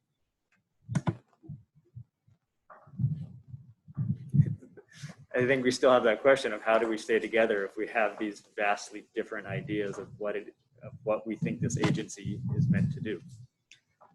Yeah. We're So gonna have different ideas. my sense of the discussion is there was a good deal of consensus around the general framework of 4, and that the question marks are around extent of policy and extent of enforcement. Is that fair? That's right. Anyone disagree with that? So if we don't enforce, who's going to enforce? Well, that's an interesting, and it gets into the governance system and it gets into the administrative system, but there are a lot of options out there about how you do it. One approach that's being discussed pretty widely throughout the state is leaning on county environmental health to do inspections and enforcement around a good number of the things that are in 1383. Environmental health officers are already visiting those food service establishments for other reasons. There's benefits in carpooling that. And they've got the technical expertise to do that work. And so perhaps if the enforcement were done in that way or coordinated in that way, that would have one set of parameters around it and set of bureaucracy around it. If on the other hand, as some solid waste JPAs have done, you brought in a code enforcement person to your own agency that had the ability to go out and write citations and run through the administrative citation process, that would be a different architecture, right? And it would be an employee you would have here, and you'd have to set up contracts with administrative law judges to review these things. And so it's a little bit down into the weeds of the strategic plan that we'll do about how you would go about organizing that, who would take responsibility for what. One of the key questions is, are you all going into this together or are you going separately? Because if you're going separately, then the answer is you're probably gonna have to hire somebody down in Morro Bay to do it. You're gonna have to hire somebody in Grover Beach to do it. It really has that kind of dynamic. So is the cost of enforcement figured into your budget for, and how did you figure it? Using what's the basis for that? Using the staffing salary schedules from each of your agencies for your code enforcement officers times the number of hours that we assume would be needed based on the demand. So part of the staffing you showed between 5 and 7 staff, I think. So that includes enforcement? Mm-hmm.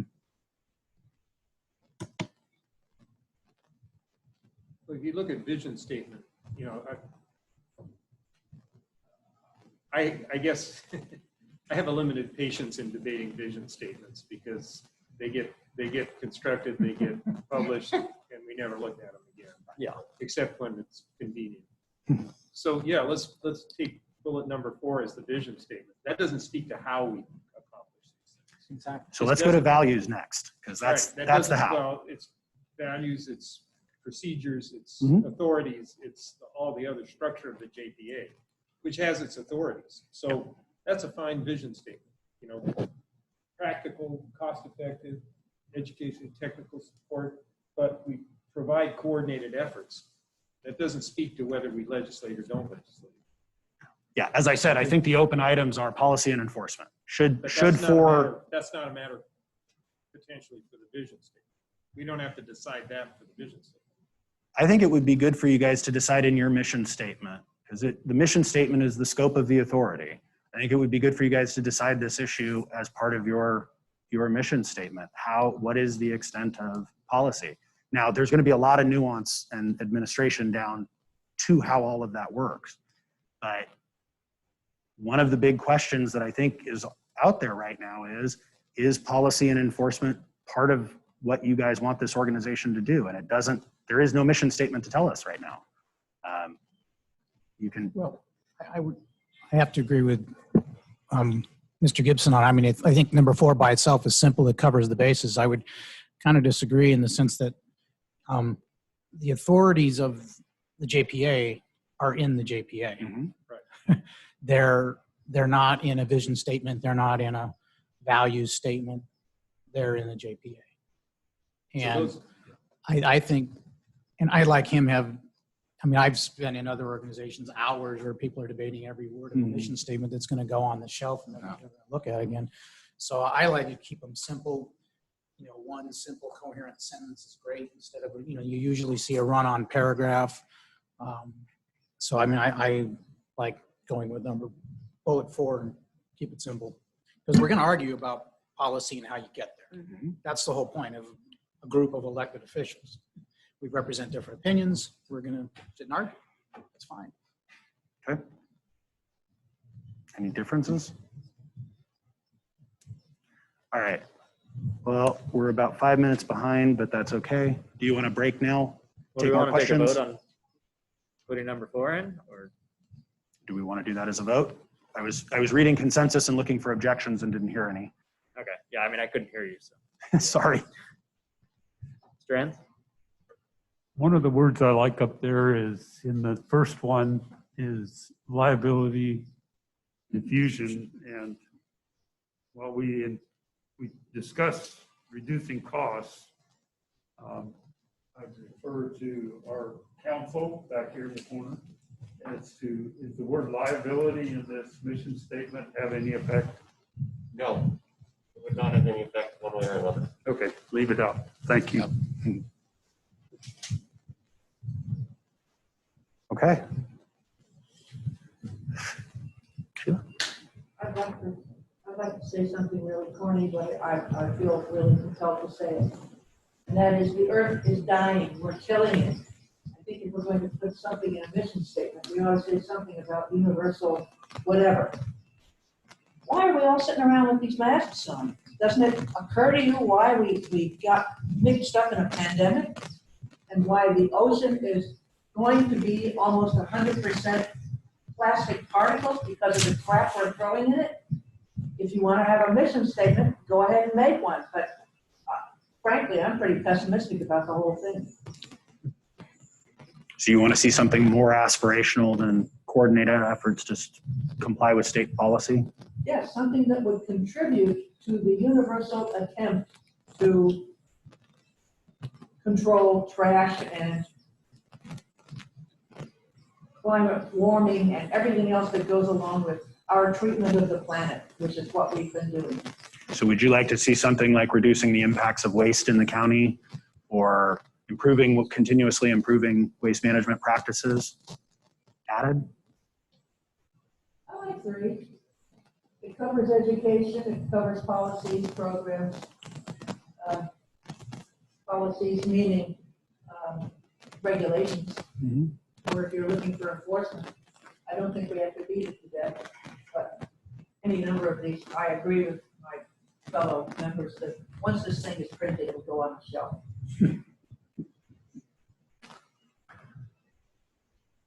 Anybody object to adding one of the more aspirational pieces like continuous improvement of waste management practices to reflect the broader goal? No, I don't agree with that. Again, the mission statement should be clear and concise and not on and on and on, really.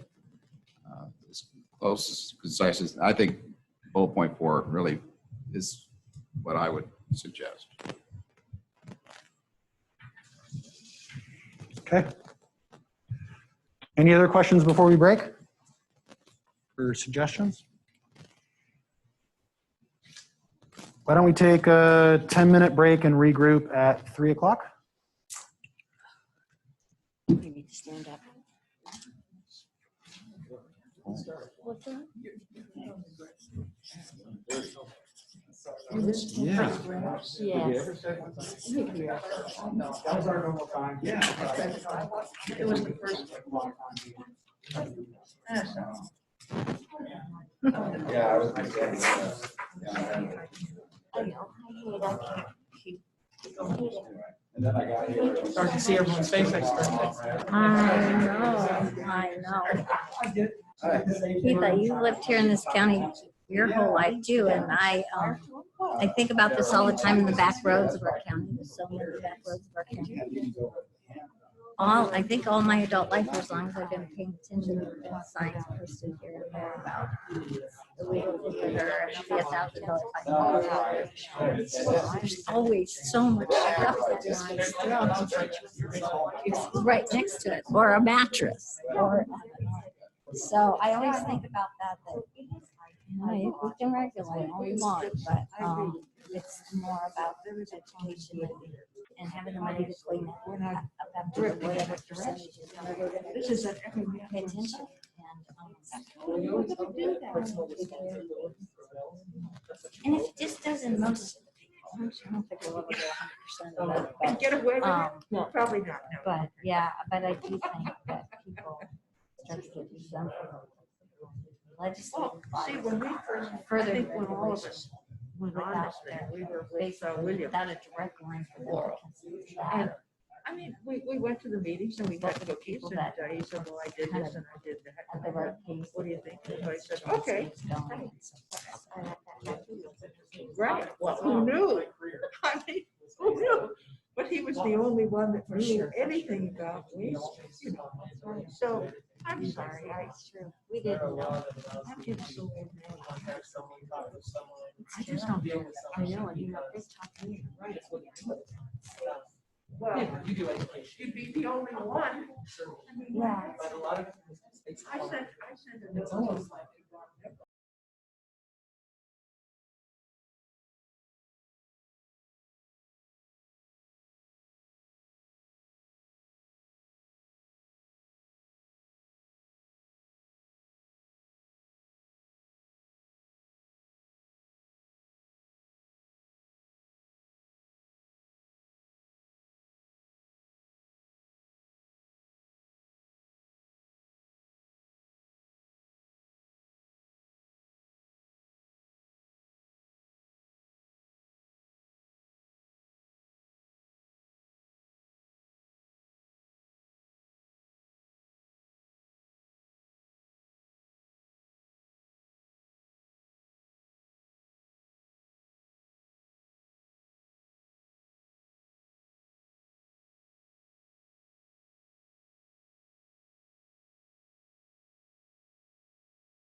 Mute. Hi, sorry to interrupt, but you guys are muted in the room and we can't hear you.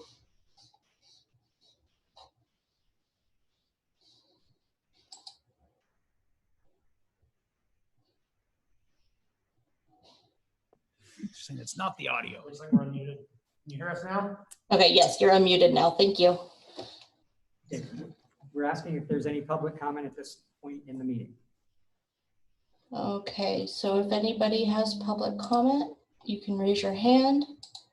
Looks like I already have one hand raised. Okay, Janine, you should be able to unmute yourself. And I will share my screen. And are you ready, Janine? I am, thank you. Okay, go ahead. Yeah, I wanted, as I listened to the comments about the angst of the polystyrene ordinance, I had to reflect about 5 years ago when we were working on North County, getting constituent support for that area that, and this is Arnold and Hammond's districts. I polled about 10 wineries and 10 high-end restaurants in your area. And each one, especially the wineries, were just aghast that I even had called about it and said if they had never used polystyrene as a packing service, and they certainly would not use polystyrene in their food part. The same with the restaurants. They were, they said their patrons would never accept to take home a takeout box, for instance, in a foam with polystyrene foam. So I don't believe you are saying that you represent all of that, all of your statements. And you have a lot of wealth up there in the winery department. And those people that come and they're tourists that come to visit your area, and they would see polystyrene foam being used in those expensive places wouldn't be acceptable. Or the gas. Okay, that's it. Okay. Getting interrupted there. Thank you. And do I have any other public comment? If you're on the phone, you wish to make public comment, you just need to hit *9. Okay, that is everything for public comment. All right, let's bring it back and go to the next step. All righty. So typically as you do these things, your mission tells your audience, tells your staff, tells your stakeholders, tells folks that work with you what you do. Your values tell your staff how you as a governing body want them to do those things, how you want them to interact with your stakeholders or constituents or partners or other staff members in the performance of their duties.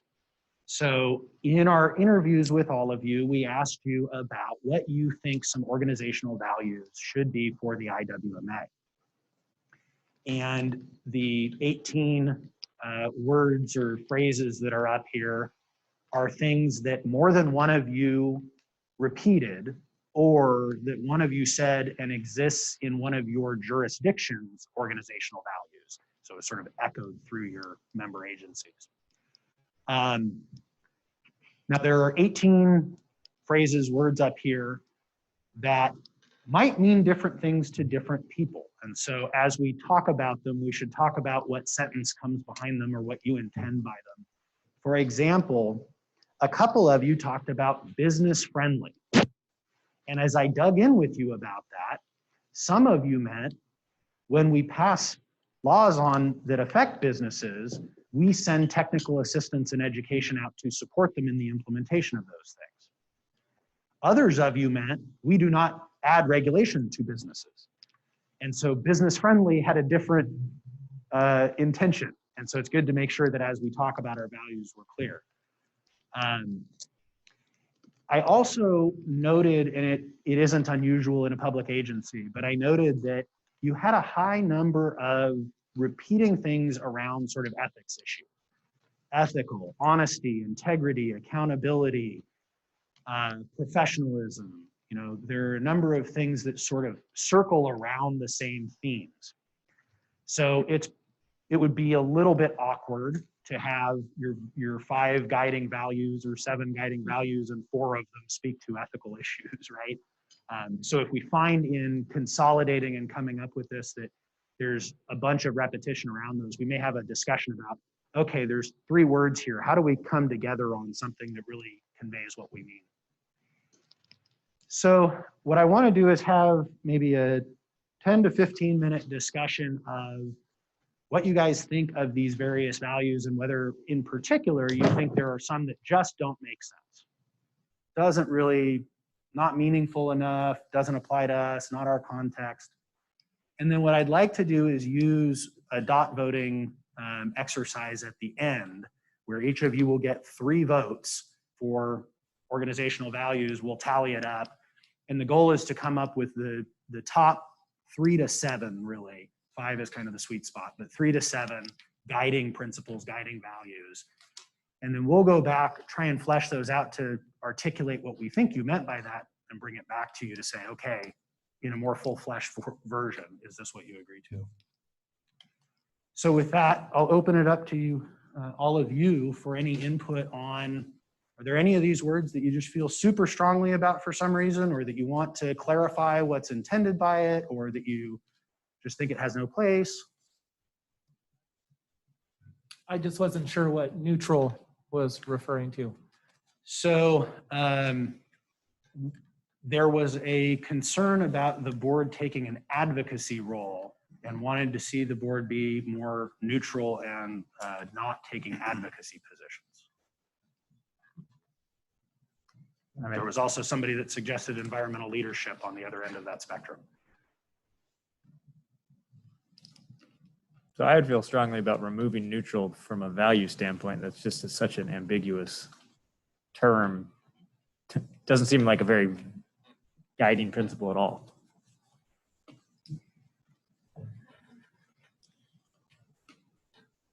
Isn't cost effectiveness assumed? Not necessarily. I mean, in government, we do a lot of things to protect the public health and safety that are not at all cost effective. And so in governmental agencies, I like to make sure that that really is a guiding value, maybe over or in addition to some of these other things. Especially when we regulate other people's behavior, we need to consider the cost effectiveness on them, not just the cost effectiveness on us. Well, right.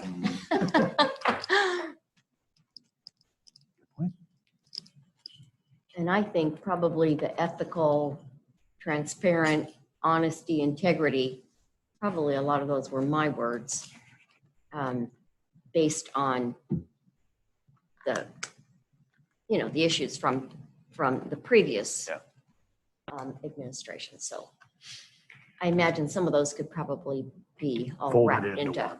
maybe just transparency or something like that. Well, that's a rich vein to mine, actually, because we do have a number of words up here, and it wasn't just you that suggested those. I heard one of those words from, I think, all of you in the discussion. All of you brought up some angle on that. And so what do you think? What's the right word to convey what y'all mean collectively when you're talking about these ethics issues? How do you think about that? Is it transparency? Is it accountability? We repeat transparency quite often, especially post DA investigation. So I think you see so many of those words, probably more than you'd normally see in an exercise like this because of what we went through 2 years ago. So a lot of those things were more top of mind than they maybe would have been for another entity at another point in time. Which is why I don't want to end up with 4 of them on your list. I don't want to overreact. Transparency was also one, Aaron, that I saw pretty consistently in the values statements from the member organizations. I don't think any of the organizations that had a value statement missed transparency. So that one may resonate best. Yeah.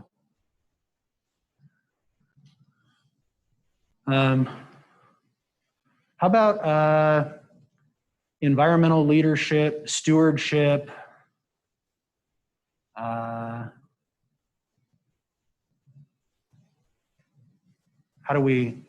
do you rationalize those two?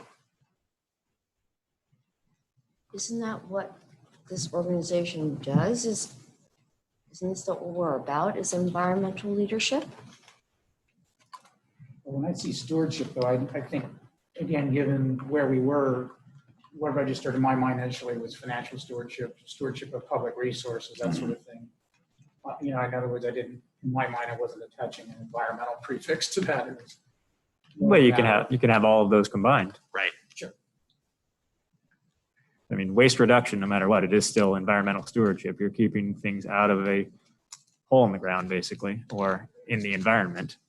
Well, and I heard stewardship, including the environmental factor, from a more conservative audience.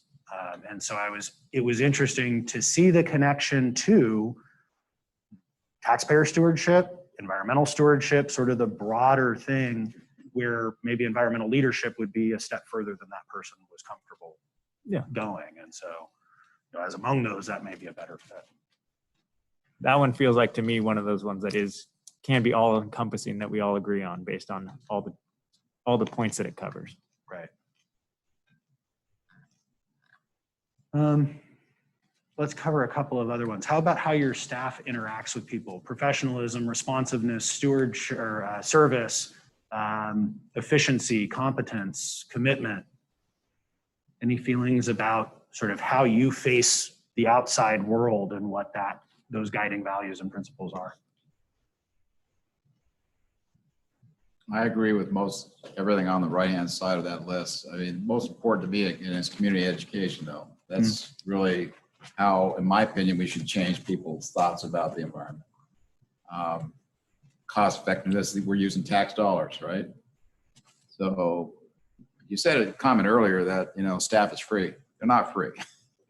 Somebody's paying for our staff, and that's through our tax dollars. So service, stewardship, responsiveness, all about that with regard to our staff and responding to the public and what we are there for, I think are really, really important. Of course, professional, without question, you need to have professionalism. Collaboration with the city, again, same thing, that we are in this together because we have value of being a member of IWMA. Do you see it as collaboration with the city, or do you see it as service to the city?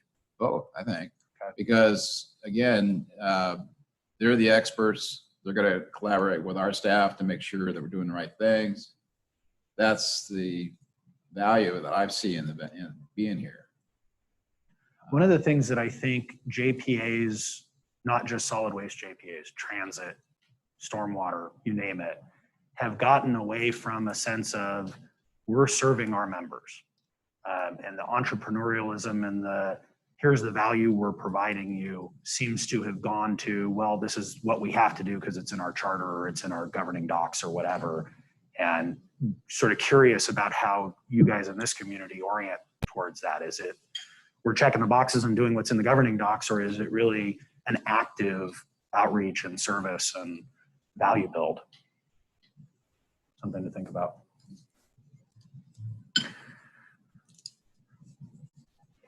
Any other stronger feelings, or shall we dot vote? Say we dot. All right. So back in the old days, when we could be closer than 6 feet apart, we would have had you get up and mill around and all of that.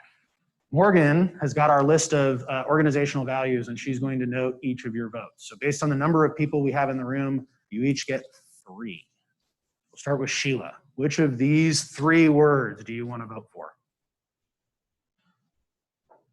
And this is still the mission statement. This is your guiding principles and values.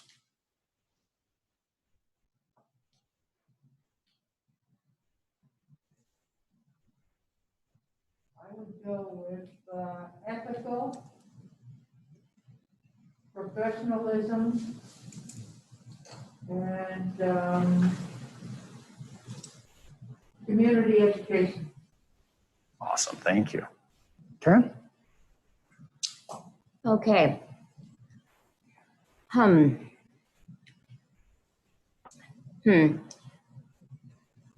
I guess I'm going to say transparent.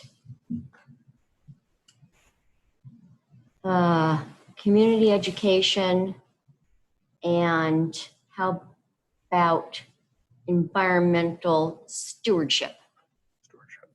Thank you. I thought this was going to be a secret ballot. But, That's why you always want to be the last one up on the board with your dots, right? It's not jury duty. It's not jury duty. Cost effectiveness, transparency, collaboration. Awesome, thank you. Aaron? I'll do transparency, community education, and stewardship. Awesome, thank you. Community education, collaboration, and integrity. Great.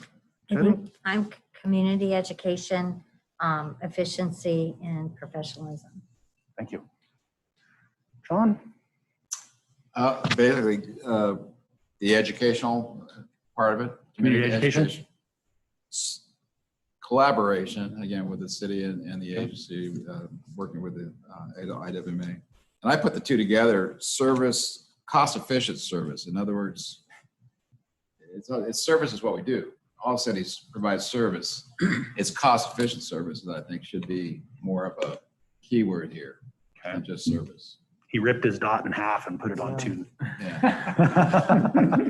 That's okay, we'll let you do that this time. Say transparent, professionalism, and community education. Professionalism, transparent, stewardship. Cool.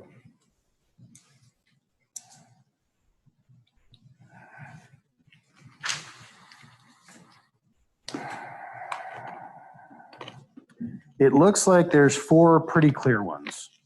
Community education, transparency, professionalism, stewardship. Cost effectiveness is the next vote getter, so we could make that our 5th if people felt strongly about that. Do we round it out with cost effectiveness or leave that one out? Yeah. All right. So stewardship, professionalism, transparency, community education, and cost effectiveness. Awesome. So the last bit of this, let me do a little time check. Wow, we're a little ahead.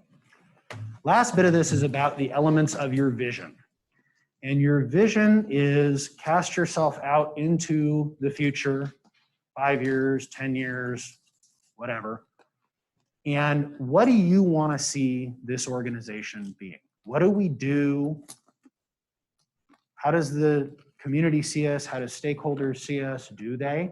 Are we under the radar as we've been and providing this sort of background collaboration? Or is there a more visible role? What issues are we working on? What does the agency itself look like? What are those elements of your vision? And it may be things that are framed very constructively and positively into the future, and it may be a statement of, here's something we're not doing, perhaps. Maybe something we've accomplished by that point, and so we're behind it. Could be the financial audit's over, and you've got some assurances around those things, right? So each of you have a large sticky pad in front of you and a Sharpie. And what I'd like you to do by yourselves is to spend the next 10 to 15 minutes jotting down one element of your vision, one sort of statement on each piece. And you might have 3, you might have 5, I don't know, maybe you have thought about this a lot and you get 10. That's fine, but have each one be discrete. What we'll do is then when we wrap that time up, we'll gather these up from you and we'll start to organize them and see where are there common themes in the vision elements amongst you. Start to group those things and talk to you about them and figure out what is that vision out into the future.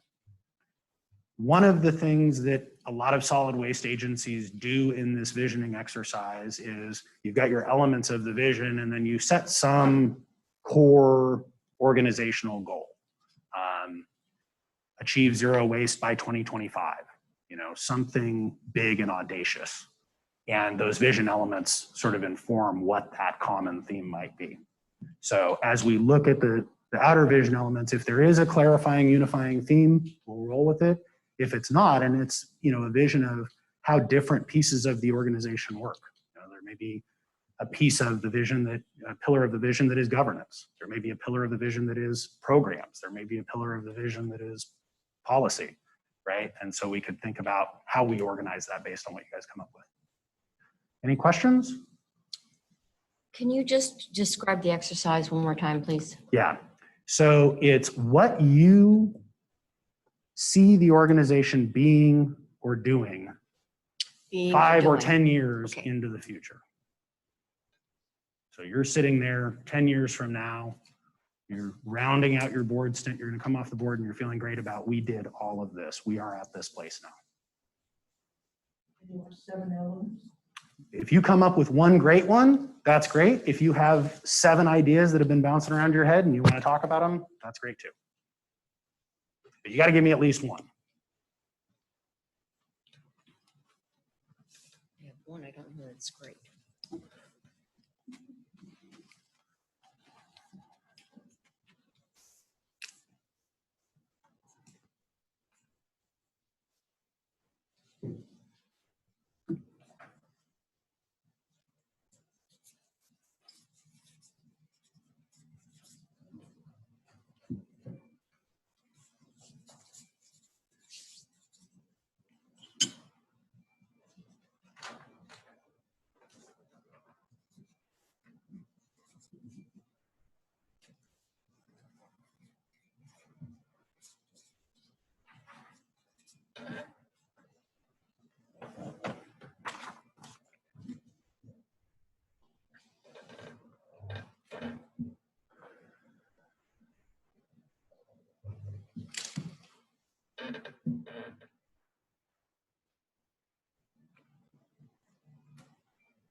Take about 3 more minutes.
All right. It looks like almost all of us have transitioned.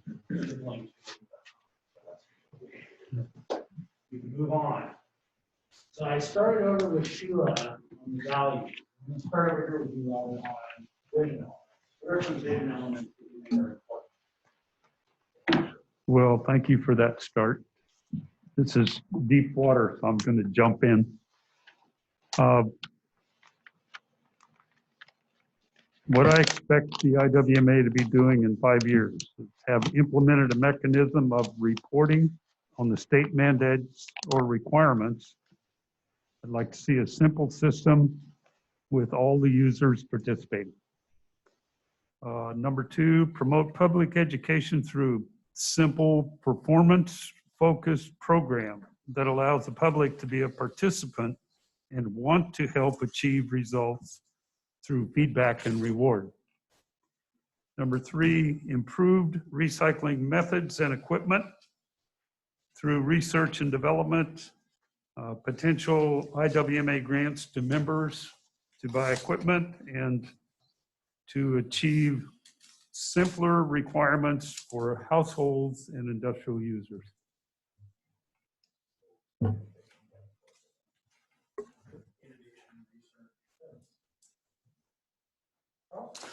Okay, so in 5 years, I visualize a IWMA that has achieved compliance with 1383 requirements in a cost-effective manner for both the IWMA, our jurisdictions, our residents, and our businesses.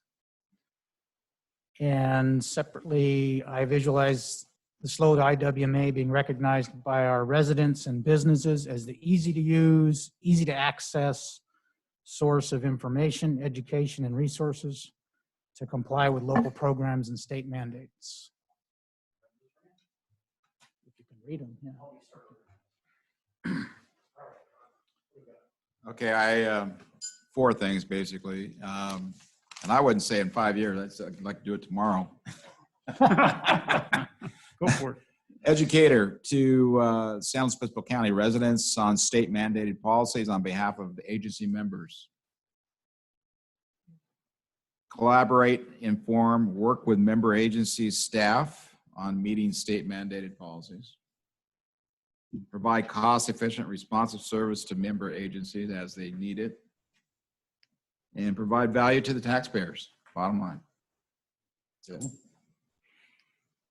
it. Clear, simple vision. I love it. All right, Brooks, sorry we're skipping you. All right. Keith? I put educate to individual community needs, and I just threw that in because the numbers that I saw, it looks like each community had different areas they could work on. Have access to a technical advisory group, which I think we had at one time, but I haven't seen much since I've been on the board. Measurable waste reduction success. And I am IWMA Unity to include the county and cities together. Keeping it together. Glad somebody mentioned it. Thank you. Aaron? Well, the overarching one is just reduce solid waste in SLO County. Bigger goals would be a zero waste county by 2030, meaning set that goal. And then provide guidance and assistance to developing circular economies in SLO County. Yeah, so you took the vision elements all sort of up one level, a little bigger picture. I went like for the that. bigger vision. Let me just make sure I'm organizing these. I think that's sort of between those two. All right. What have you got for us, Jeff? Okay, so one is that the SLO IWMA has led the state in the most cost-effective implementation of state mandates regarding waste management. And that's it. Most successful cost-effective implementation of 1383? Any level state. Okay. Nice, thank you. All right, Karen, your turn. I just went with what people complain to me about the most. Fully functional recycle centers in central locations throughout the county. And then to achieve zero plastics and polystyrene in the county. Okay. Just straddle those. That's 2. Okay. You probably can't read my scribble. Nope, I can read it just fine. I'm just going to separate them so that I can put them with their friends up here. All right, Sheila, you started us off last time. You get the back cleanup now. Okay, not sure how successful it's going to be. I went beyond 5 years for the first one. Total zero recycling by 2050, including bottles and cans. Number 2, some profitability created by sales of compost, gas energy methods. In other words, we could actually market methods that we have found to be successful, classes, etc. Number 3, programs that fight global warming, education programs that provide college credits. Awesome. Thank you. All right. So this would be a good time to either take public comment or a break, or public comment and then a break. And then Morgan and I are going to work for 10 or 15 minutes while you guys are on a break to try and get some unifying themes amongst these and see if we can consolidate into a vision. We should take public comment before we break. Okay. Barbara, can you take public comment again? Sure can. So if anybody has public comment, if you could please raise your hand. Okay, Janine, it looks like you can unmute yourself. And are you ready? Yes, I am. I didn't actually make my lists because I didn't even think I was going to participate, but I had to chuckle at John Hammond. He wants us to go tomorrow. That's an awesome statement. But we shouldn't wait. As Sheila referred to earlier, we have a planet to protect, and all of this toxic material, particularly plastics, once it's created, it's never going to go away. Its footprint, even if it's broken down into the minute invisible piece, it's still there, and it's being eaten, and we're eating it up the food chain. So and the way to deal with it, the way to stop it is just to stop using it, stop allowing it to be sold and used through our grocery stores and restaurants. I liked Aaron. I gave a hoot and a howl for your statement of being zero waste, and let's work on this. And I am firmly believing that every single contact that I've made throughout the county would fully support a strong approach to stopping the plastics that where we can. Thank you.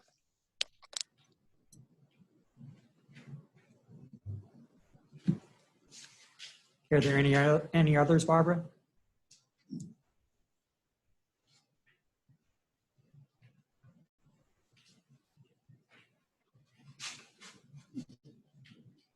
Sorry, I muted myself. There is no one else that wants to make a comment.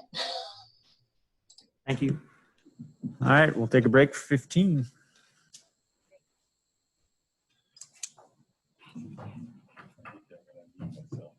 Yeah, happens every single meeting too.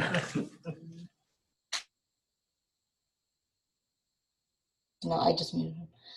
Just so the room knows, I did mute you. So when you guys need to start again, you need to unmute your computer.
waste county by 2030.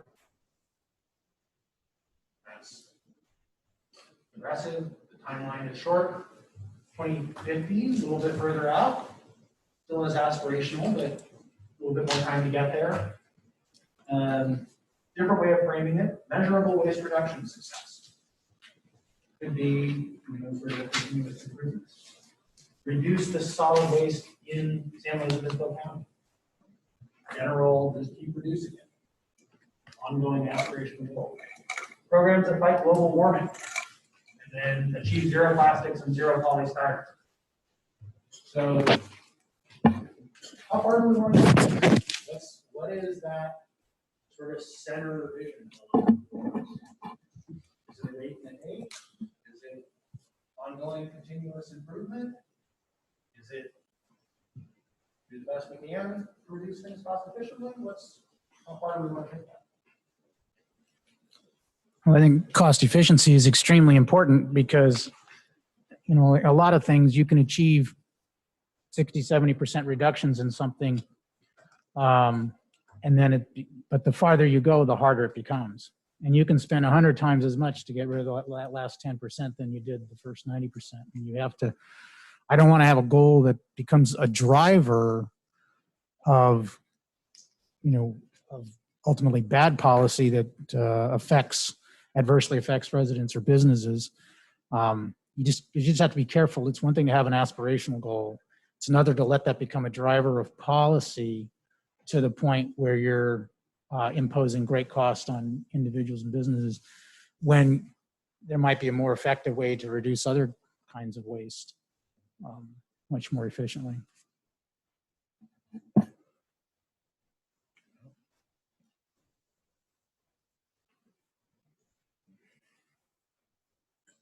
So you're okay with the zero waste goal, but with a cost effectiveness guardrail? Yeah, yes. So it's fine to have an aspirational goal to have zero waste in a given category, but it has to be done in a cost-effective manner. Okay. Right. When the city of Oceanside adopted its zero waste goal, the council really wrestled with, they supported the zero waste aspirational goal, but they wrestled with what you're suggesting, which is not at any cost. We have a community that's, largely senior, largely military. We can't just expect they're going to pay whatever. So, that they set theirs up. They define zero waste as somewhere between 75 and 90% reduction in disposal. They had a cost effectiveness standard. They had check-ins. There are ways of structuring that where you can have the big aspirational thing, but have those check-ins along the way. Right, and it's a good way of putting it in the sense that, you could figure that, you could achieve this, but everybody'd have a $200 a month, garbage bill, or your business would be, have an untenable garbage bill or something related to it. So maybe that's, in that community that made sense. So if we put guardrails on it, does anybody disagree with the zero waste as the big, hairy, audacious goal?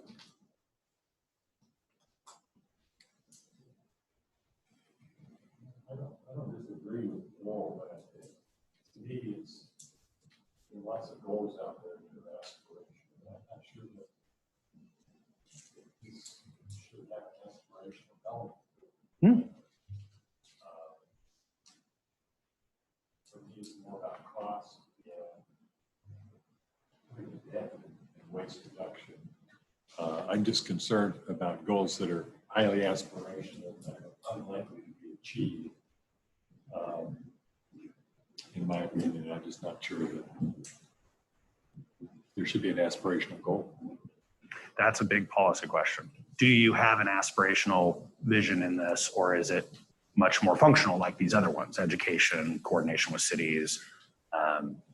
All of this stuff is sort of nuts and bolts pillar of your strategic plan. Heard you loud and clear, that stuff will be in there. Question is there, and you're saying no, is there some big target to aim for that kind of creates an overarching trajectory for the organization? Yeah, I guess the one that I stated was that we lead the state in waste reduction. Mm-hmm. And who knows what that will land at 5-10 years from now. But that we be aggressive and we collaborate and do what we can to chip away at that significantly, whatever that means. Which in itself is an aspirational goal. It is. Yeah. So. Yeah. It's just not as overly. I think zero waste in 10 years or something is overly aspirational. But I mean, leading the state is very aspirational too, because you don't know what other communities are going to do or what options are available to them. Right. And again, our JPA is about complying with state law and achieving what's required under state law. Robert? Right. I tend to agree with Mr. Heller. 0 is not my number. I certainly think that's an admirable goal. But if you're telling me we're going to actually close all of our landfills and deal with all of our waste in another manner, I don't think you're going to achieve it overnight. And overnight could be 2025 or 2030. I don't care what number you put on it. But we are going in that direction, and it's just going to take some time to do it. So And today, 0 is not my number. What about the word continual? We should reduction? probably define zero waste, because that's not. Yeah, Patty was about to jump out of her skin making me do that. So it's important to understand that most of the zero waste goals that exist in the world actually are at about 90% efficiency. They model the zero waste movement, goals, aspiration after the safety movement, worker safety movement. Just like we're trying to get to zero workplace incidents and zero fatalities on the job, we may never get there, but it's the goal that we're working towards.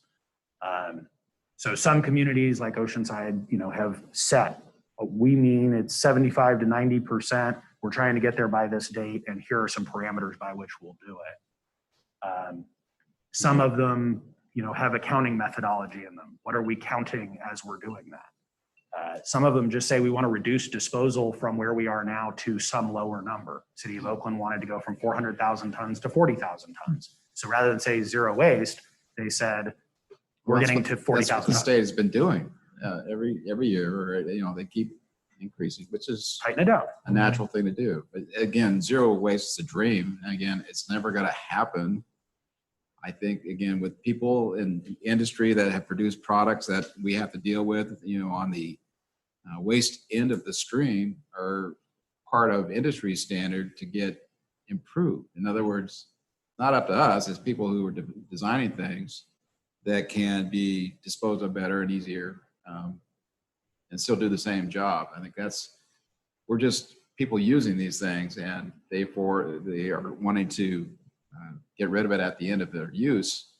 But until the industry comes up with better products that can be recycled and things like that, that's what I'm getting at. There's It's that 26% we saw in the pie chart this morning that you don't have a program for, and there's no technical way of It'll dealing never with it. get done. And so, until the manufacturer changes what they do. What about using the phrase continual and reduction or continued improvement as opposed to 0? That's another frame on it. That's more like, maybe it would be continually reduce solid waste disposal in San Luis Obispo County.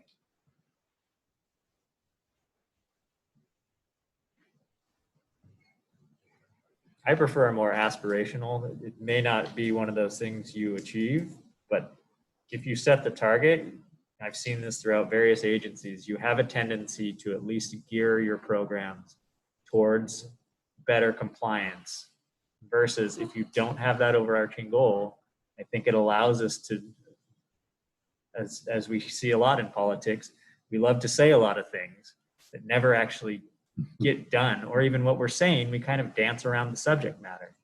But if you have an actual goal that you're searching for or trying to achieve, you target that, and you can't just dance around saying that, oh, we will reduce things as they become available or when it's easy or convenient.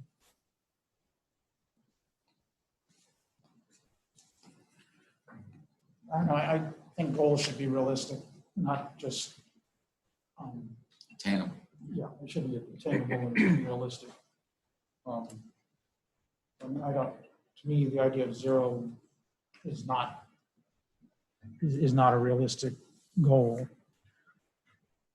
You know, Well, unless you immediately put asterisks and caveats on it, in which case it's kind of disingenuous. It becomes a soundbite.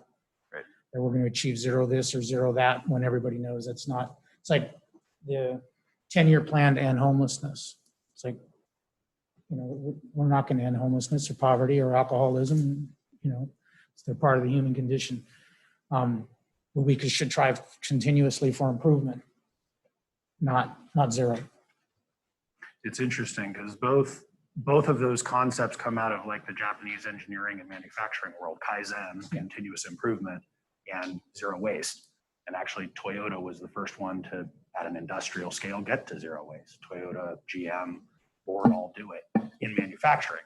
Now, to your point, they send us that car and we got to figure out what to do with the car on the other end of it. They didn't create any waste, but continual process improvement, as the Japanese used to call it. yeah, Kaizen. I think for the zero waste comment, I appreciate the effort, but we're also an educational group as well. And I think sometimes when you use a number like that, people don't necessarily take it seriously. And then they just try to throw away the rest of your message.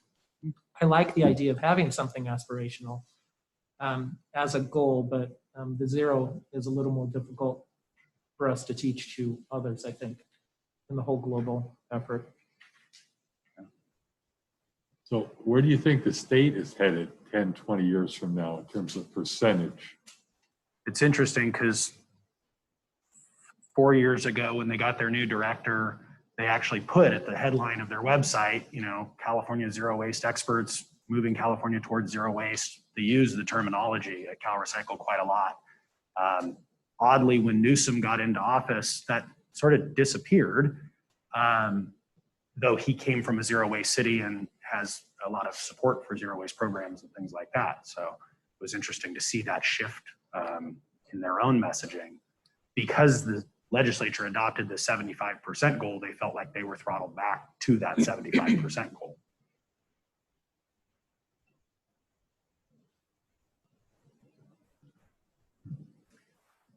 All right, it sounds like by nose count, zero waste may be too far to go, and that something more like continuous progress towards reduction and disposal may be may gain more consensus. I just think it's so ambiguous. I mean, that should be our goal no matter what. It's not exactly an aspirational statement. Yeah. Yeah, Mr. Ans. I agree that continued improvement doesn't say much. Could be 0.5% per year. But it appears that the 1383 has set some goals for us. And our only question is, do we want to do more than that? That we will have to do that. And if nothing else, those are our goals. Yeah. If nothing else. Yeah, and there's a very clear clustering of vision around successfully, cost effectively, coordinated with your members implementing 1383.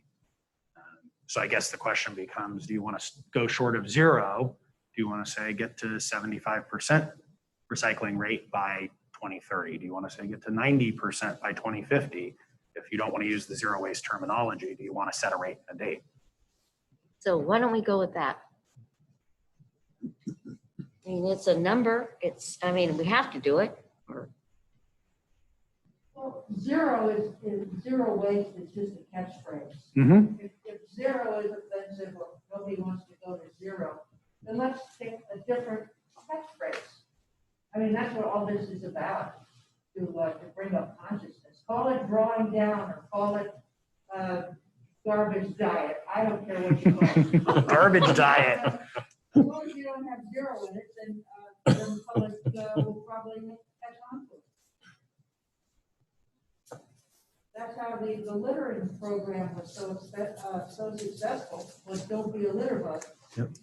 And that went over like gangbusters. So if you can find another catchphrase, I'm all for it. Like it.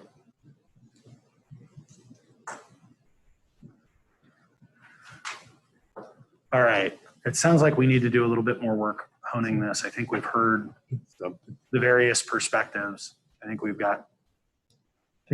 exhausted the discussion. We can hone in on this and bring it back to you, and you'll probably do a little bit more honing from the dais in a month when we do bring it back. So at this point, I would transition into wrapping up and talking about next steps, but I don't know if you want to open it back up for a last round of public comment or. Yeah. Okay, Barbara, can you take public comment one more time? Sure can. So at this time, if anybody in the audience would like to make a public comment, if you could raise your hand, or if you're on the phone, you can hit *9. Okay, it looks like we have no public comment. Thank you, Barbara. All right. So our next steps are to regroup around all that we've heard from you today about the mission, the values, and the vision that you have going forward. We're going to digest that a bit, consolidate the various thoughts that we've got from you, try and make sure that we're capturing all of your pieces in the synthesis that we'll do. And we'll bring that back to you on this wall chart all filled out and completed at your next meeting to talk about, is this what you want us to move forward with as we begin to prepare the strategic plan? Couple of things about the strategic plan, because now that we've got some direction from you, big picture about where we're going, that's our next step, is building the plan document out and the technical pieces of that. And one of the things that I've heard loud and clear from all of you is coordination with your agencies.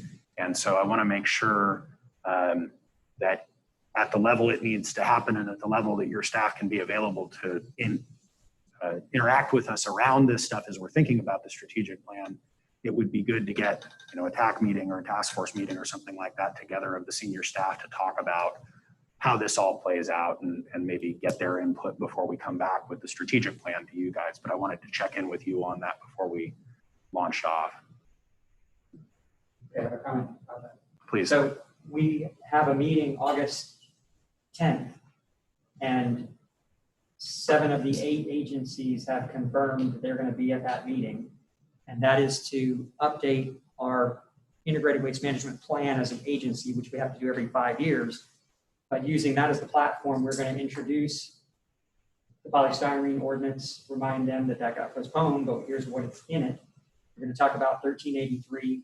We're going to talk about the strategic plan. So we are reintroducing that communication. We're starting that up again. And then I've heard it mentioned several times that this document is just something we put on the shelf and you never look at again. For us, it's not. For staff, this is going to be what we're going to look at every month when we're putting the agenda together. Any program or any budgetary item, it's going to have to go through this filter. So it's very important for us that we get direction from you. I know you won't discuss it that often, but we will. To be clear, though, I don't think that we intended that or implied that this entire product would end up on a shelf, just that the mission statement frequently goes on a back burner somewhere. Maybe so, but a lot of this detail will show up for us. We think the product is important, or we wouldn't have agreed to spend the money on it. But I think it should be a focus for Brooks, basically, given our board's direction to them, what we want to see, right? That's what you're trying to say. Right. It's an important product. Yeah, very important. All right. So we'll go off and do that work. We'll be back to you with the refined mission, vision, values in the next meeting, the strategic plan, obviously. And one more question. So the next update can be at a regular board meeting. We do not need to have the workshop that kind of thing.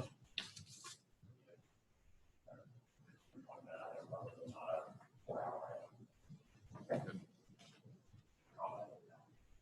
All right, well, thank you very much for your attention today. It's been a very productive process.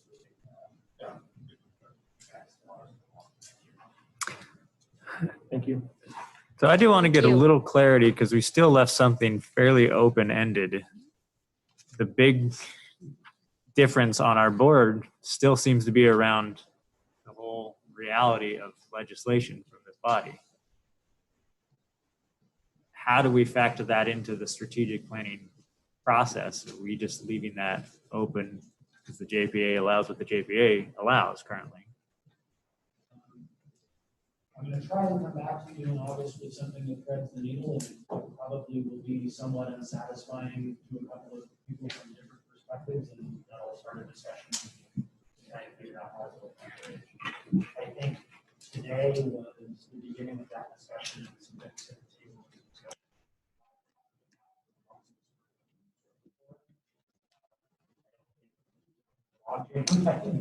Strategy, but I think we heard each other and we're starting to get better.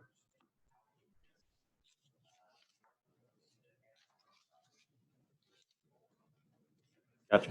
I think it's important though, because as you kind of implied, Aaron, it's the elephant in the room. Yeah. You know, I mean, it's a political situation, but it's important because essentially you have a majority of the board of supervisors, it would appear, that's willing to discuss, you know, withdrawing the county from the entity because of what they perceive as an overly active, policy-driven IWMA. Right.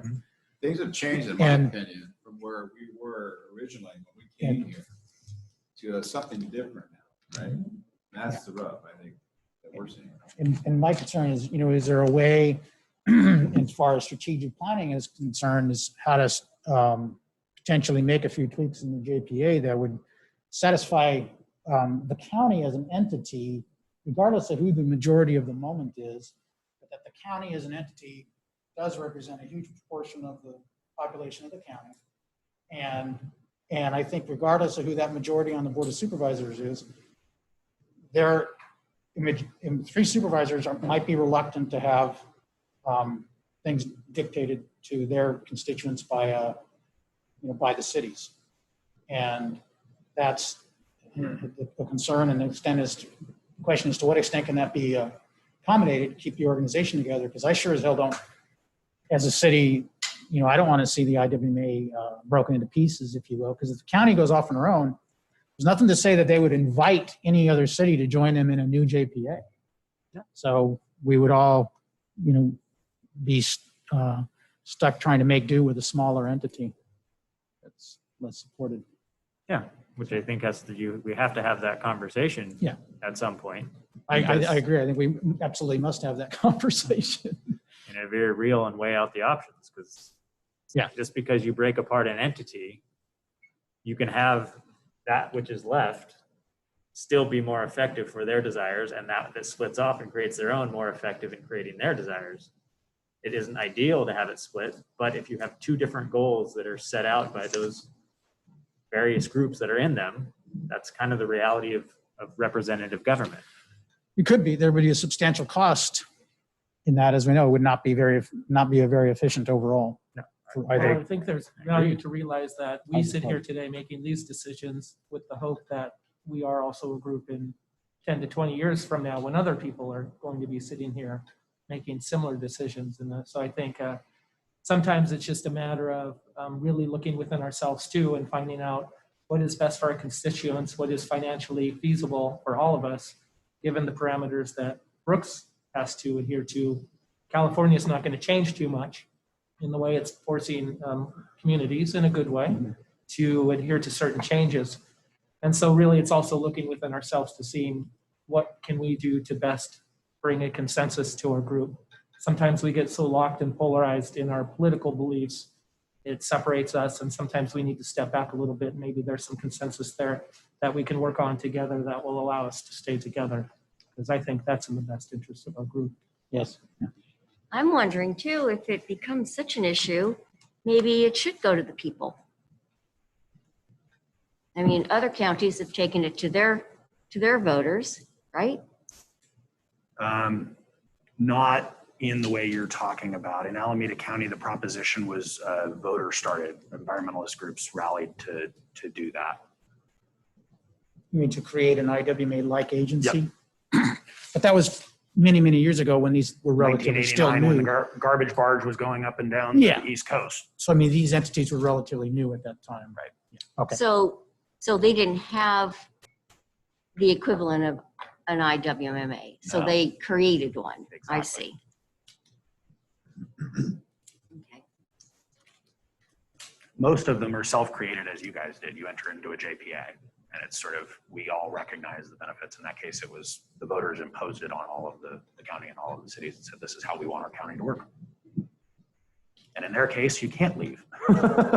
You really would have to go to the voters. I think there are a number of governance issues that need to be worked out in here, and Charles flagged a few of them earlier this morning, and some of that will go into some suggestions in the strategic plan, and there will be a pillar around governance reform and JPA reform. It's just natural in an organization like this. But I think that's something that you're all going to have strong feelings about what the content of that is, and so we'll need to spend some time with your senior staff and then with you guys ultimately on how that all works and how that plays out. All right. Anything else? Meeting's adjourned. All right.